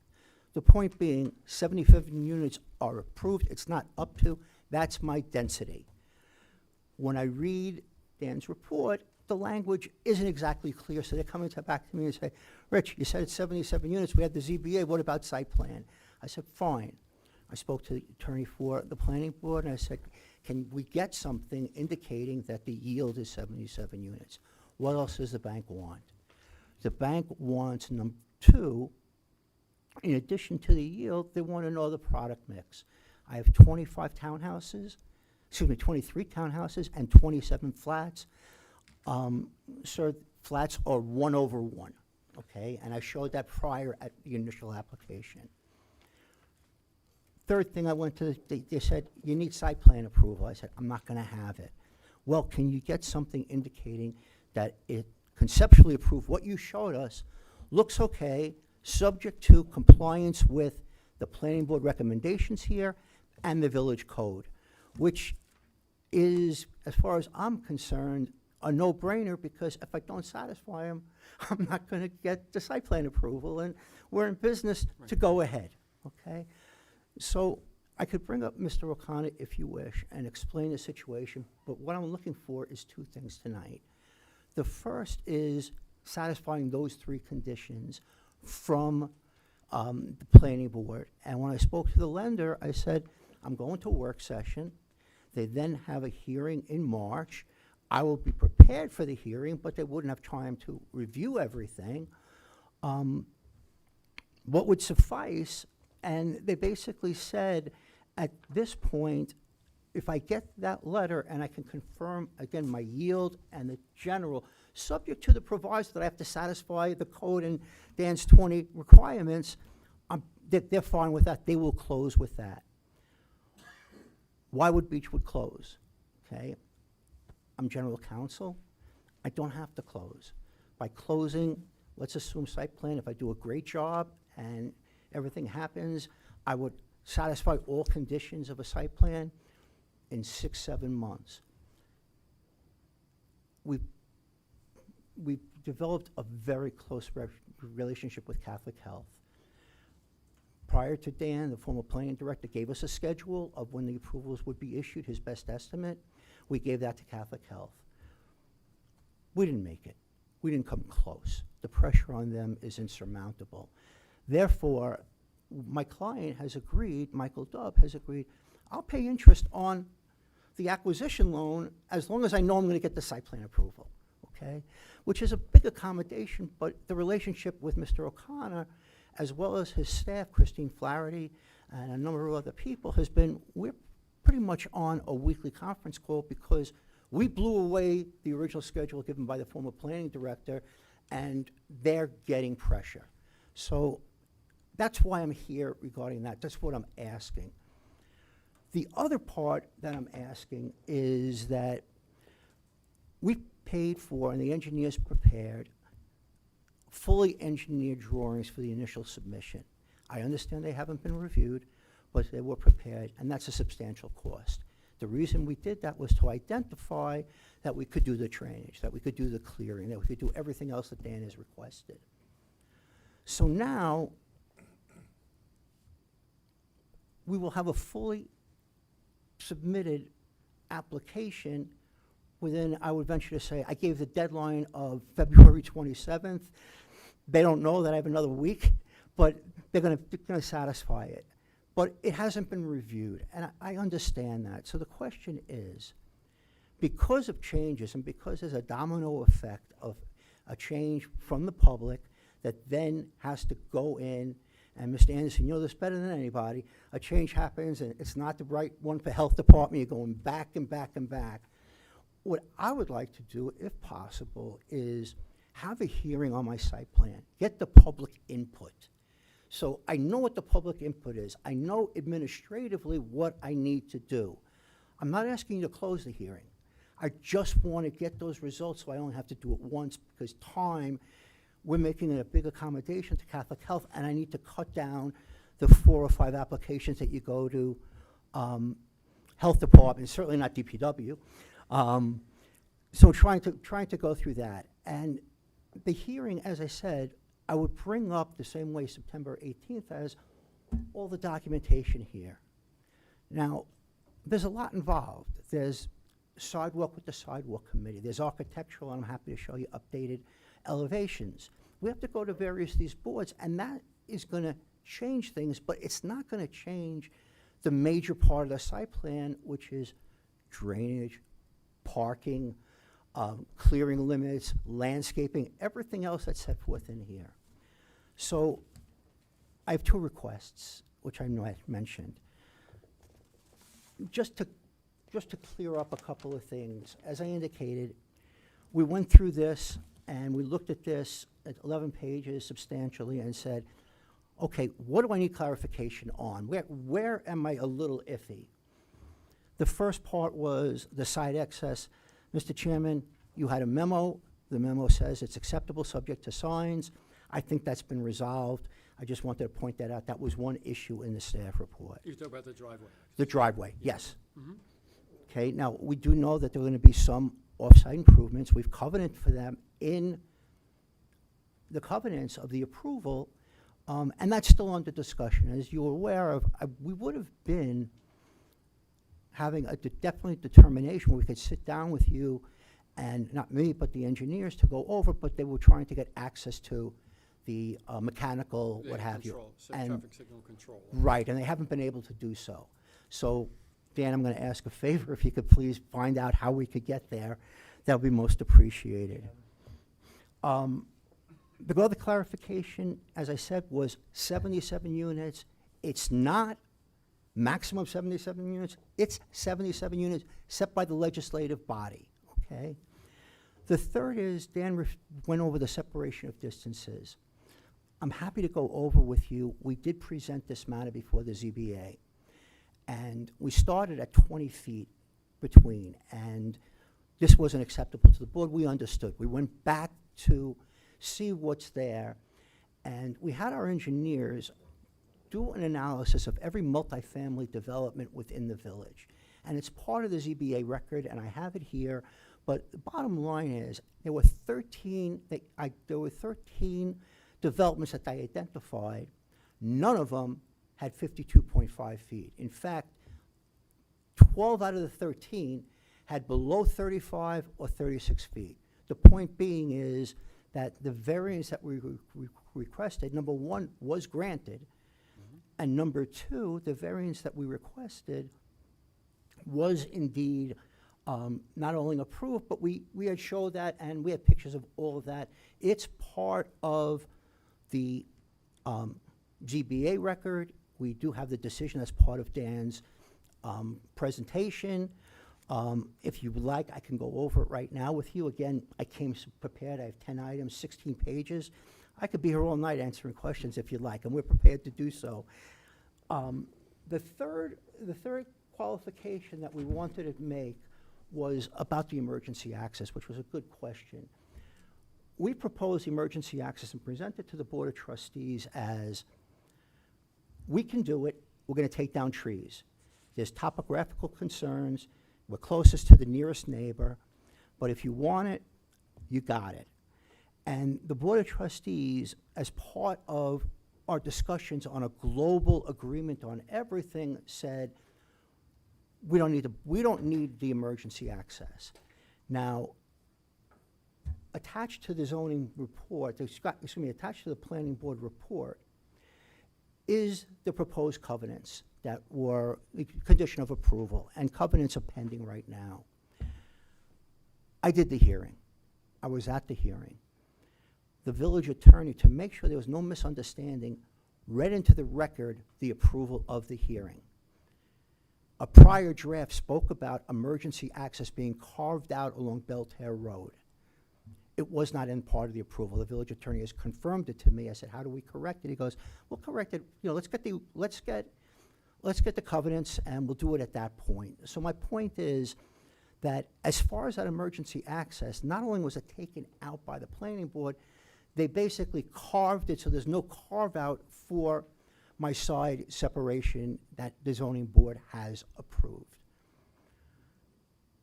At this point, as I said, the rules are changed. We have the zoning, we have the Board of Trustees, we have the zoning board, we know the rules, we're experienced developers, we know that I could argue and go over 20 comments. I can comply with all of them, subject to the qualification I just went over. So my point being is that at this point, there are certain issues that we understand the board might come back to us. We provided for 26-foot roadways. At one point, one of the members of the planning board was concerned because if it was too wide, you could do parking on the roadway. So instead, we have 26, if you want 24, again, not a big lift, just advise us and we will engineer it. Fire trucks, it's set forth in Dan's report about the turning radii. It qualifies, we need to prove it out to you. It's gonna be in the hands within the next week, week and a half. Open space, we do have open space, we have dual recreational space, we're not taking any credit, we're paying $1,500 per unit as permitted under the village code. The open space is satisfied. Snow removal, it's done by the condominium association. One of the conditions in the approval was that the roadways are maintained by the condominium association, as is the drainage, as is the lighting, as is the garbage pickup. So if anybody in this development wasn't happy with the snow removal and they called the village would say, it's your condominium association's responsibility. And we know tight sites, and we hire the people that, depending on the snowstorm, if it's a large snowstorm, they truck the snow out. No doubt about it, it's what we gotta do. I'm happy to go over my 10 exhibits. I'm happy to bring up my engineers. I'm happy to have Catholic Health if you feel the need to speak to them. What I'm asking is unorthodox, but candidly, if my client was a different client, and I've represented numerous ones, I've been with Beechwood for 25 years, they would say, this is the contract, sorry, Catholic Health. My client doesn't feel that way, okay? Again, there's a close working relationship. We're part of the community. We understand the impact of this transaction to Catholic Health, to St. Charles. And we've done our best to try to comply, even at additional cost to us. So, once again, my requests are the three things that the lender asks. I'm not asking for a resolution. If this board says a consensus and Mr. Burke puts it in a letter, they will accept that, okay? Just to show a good faith. They know, based upon our experience of doing this for 40 years, they know we're gonna comply. We've gotten land loans before, but we've never gotten land loans when there was a question of yield, or when there was a question of unit mix. Now, my land lender is gonna be my construction lender. So, and the way that we're successful, and we are one of the top developers, is we don't mislead anybody. We went in and said, this is what I got, what can you do to make it happen? And to their credit, and based upon our reputation as well as my client's financial guarantee, they've said they're prepared to close with that. What happens if I don't get the letter and I don't close? Right now, I'm projecting to close at the end of March, when certain Article 78 periods for the SECRA have expired. I've committed to Catholic Health that if I get that letter, we are closing.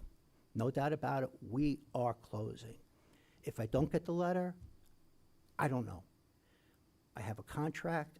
I have a body that has been probably one of the best sellers. It hasn't been seller versus purchaser, let's negotiate. It's been, let's get this done. There's a big picture here.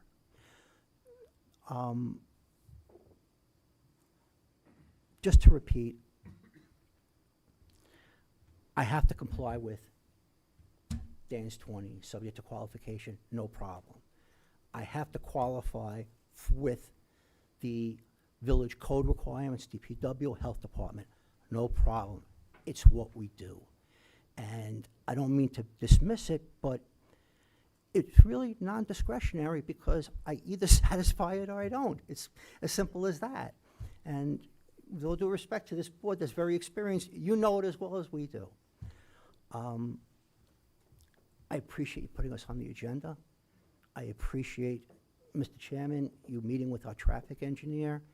Mr. Burke has made himself available, as has Dan. We've had numerous conversations of how to try to move this along, acknowledging what the job he needs to do, and without him basically not doing his job, meaning that conditional approval, subject to A, B, C, D. Again, my lender is gonna look and say, Beechwood, I know you're gonna do A, B, C, D. It might be early to ask for a hearing, but I've gone back to my engineers 3 times, twice fully engineered drawings, and it gets prohibitively expensive.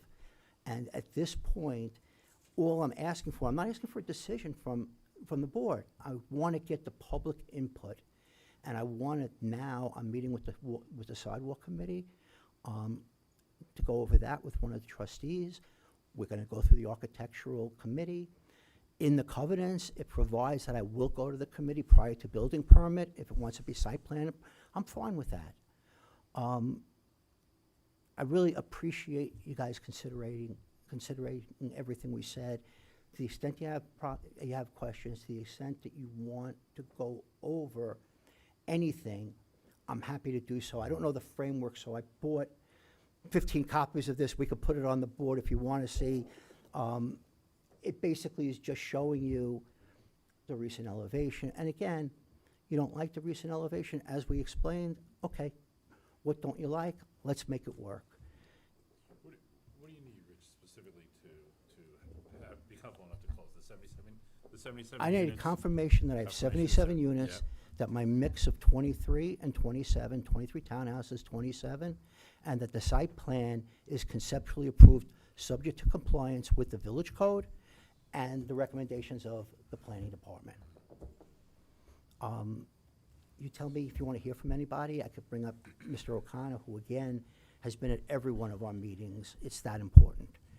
And respectfully, when I spoke to him yesterday, I said, look, I'm looking at an agenda of 6 items. We could be there 4 hours. He said, it's important, I'll be there.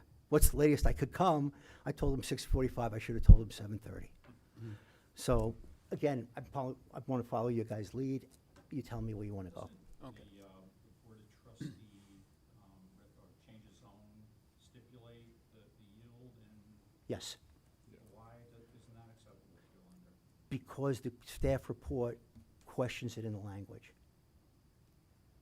If I've amended staff report that says it, I'm fine with that. Do you mind if I Yeah, borrow why don't that? you elaborate on that? Please. I'm just gonna, I don't mind admitting when I made a mistake. I also was not aware that my staff report was being used in nature for closing on a property.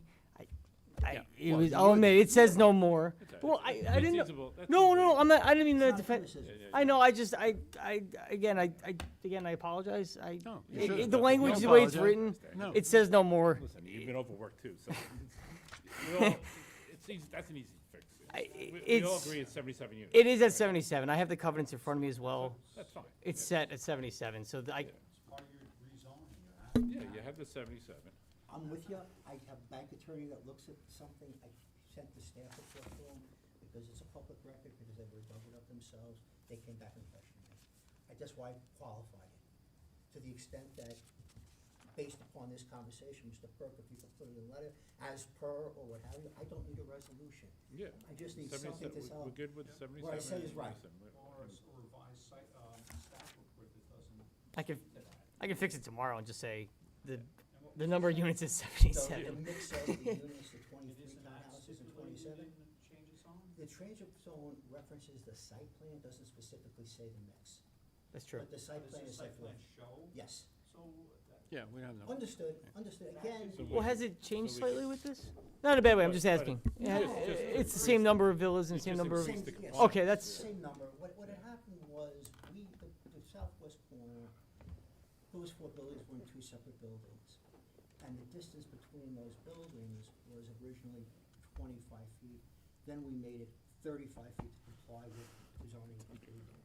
What we did next was, when we put them together, instead of 35 feet, we moved it up a little bit, and instead of 35 feet as approved, we're at 48 feet. So, and the last is, yeah, you know, where I'm going is, in the zoning approval, it speaks about the approved site plan. And all I'm saying is, yeah, conceptually, subject to all these conditions. I'm not looking to back anybody in the corner, I'm looking to satisfy the lender. Is it ridiculous?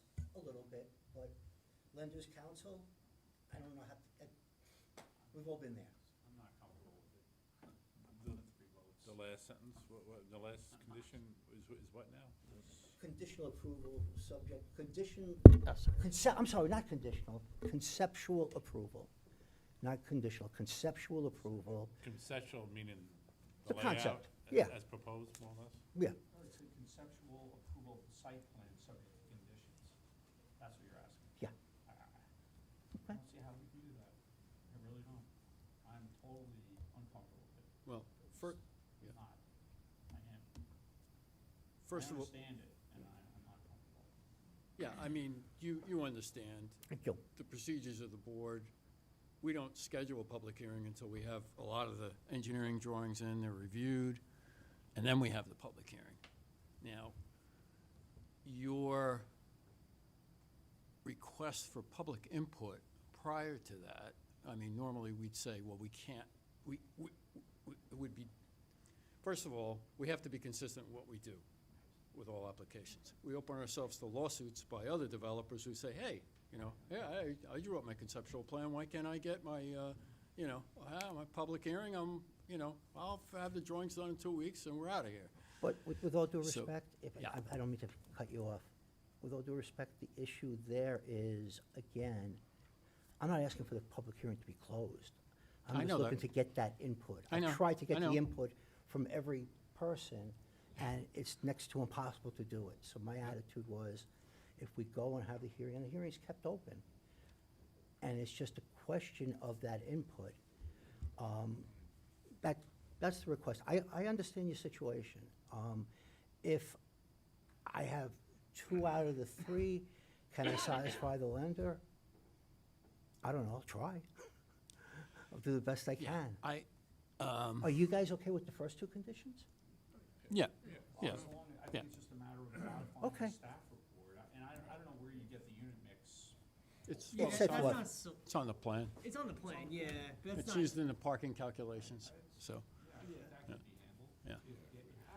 With all, in deference to what you say on the 3rd, I'll get it done if I could get that report modified for the first 2. Yeah.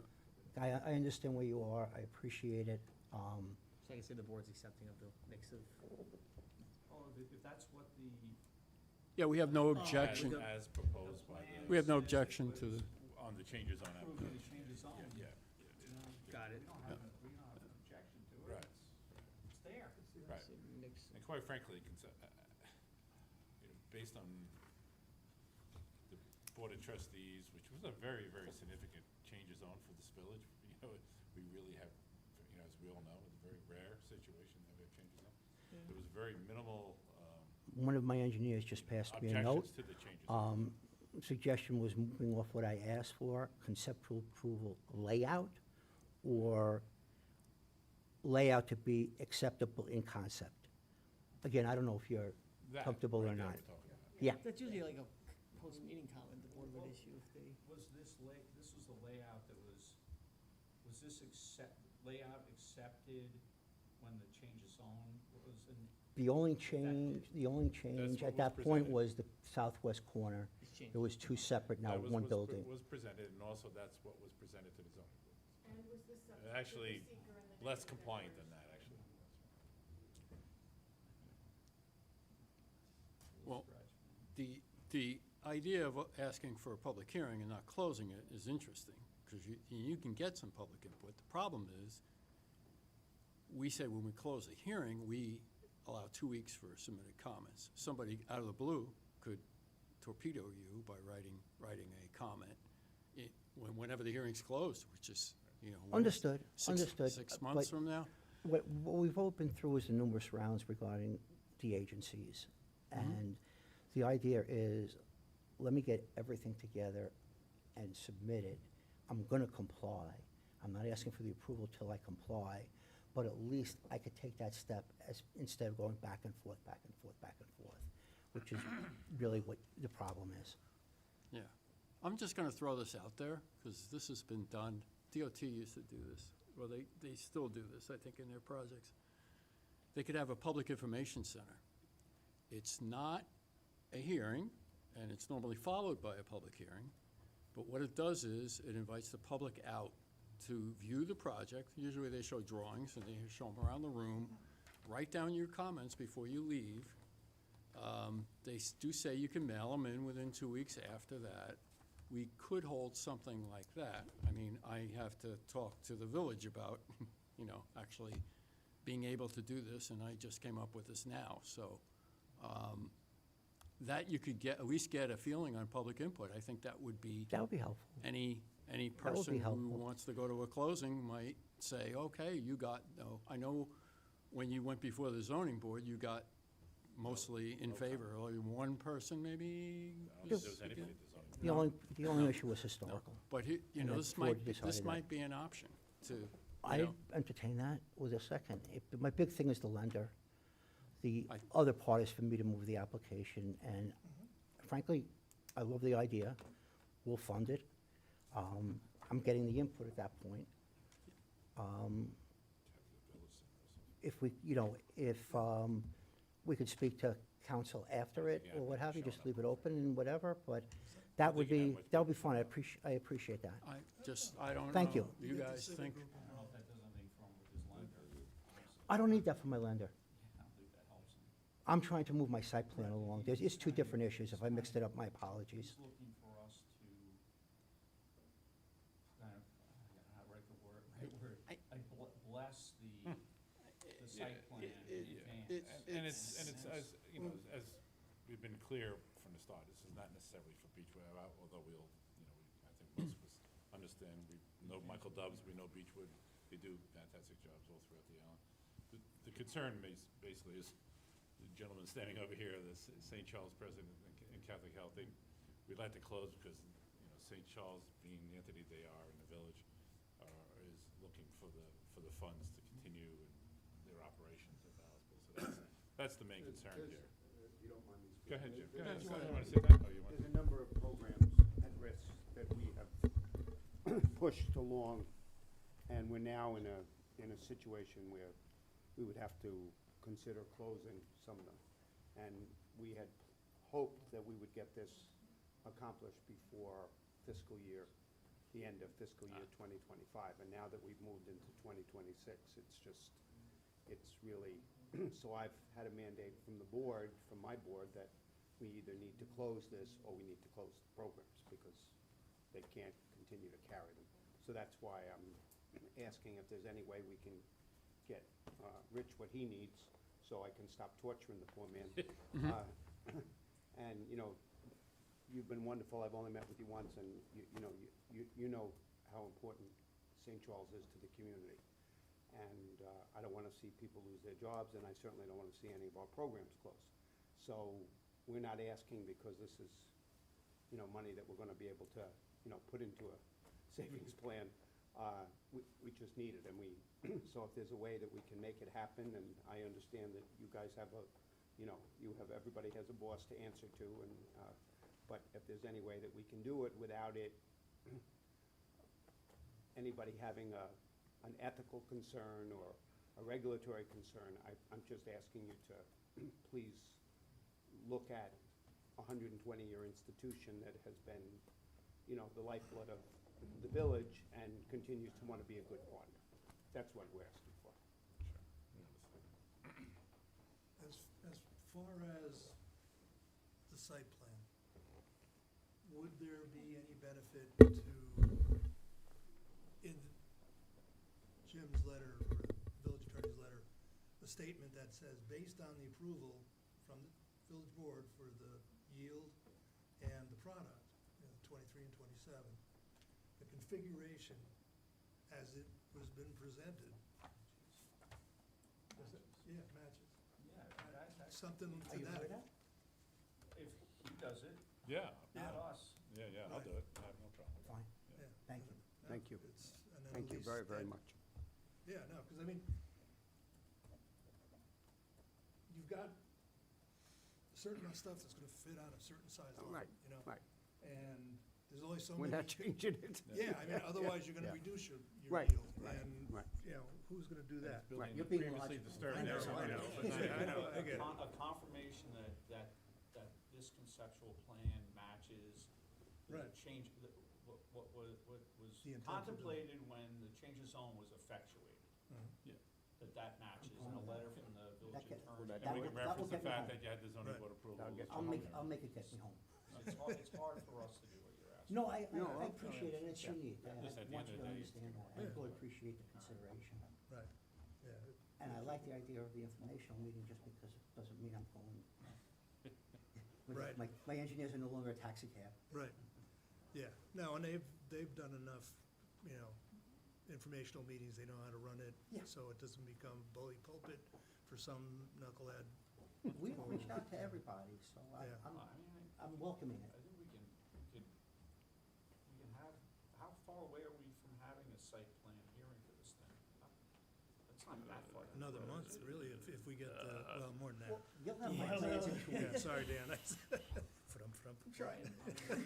No, you're one guy. Dan, what do you think? We probably want the plans in and a chance to do some review on 'em. Yeah, I don't know if On the key element, the important stuff. Yeah, The there's- big stuff. Yeah, and there's also the subdivision code, which is kind of a pain in the butt, but 60 days for 60 for days. public, for a hearing. If we get, as long as I get, if we get the plans in within 2 weeks is, You'll have them by the Rich end of has the said, month, yeah. before the last day of the month. okay. yeah. So then, April, That's 10 days.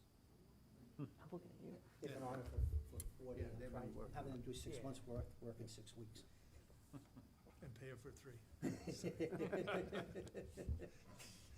Gentlemen, I appreciate your consideration, thank you. Thank you I very know much. it's been unique.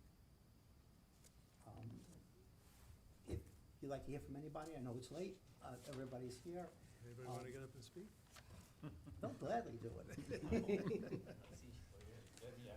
Thank you. Thank you for consideration. very much. You're welcome. Appreciate it. All right, so you still would like to go ahead with the information center? I would, if it becomes problematic, I'll deal with it. I would like it because that way Oh. it's gonna be economical for everybody. Right. Because otherwise I'm sending it out and you guys are sending it out to You're your welcome. consulting engineers and we go 3, 4 times. I'd rather just nip it in the bud if possible. Okay, It is a All right. good idea. It is. Especially I something this appreciate big, that. yeah. I appreciate that. all right.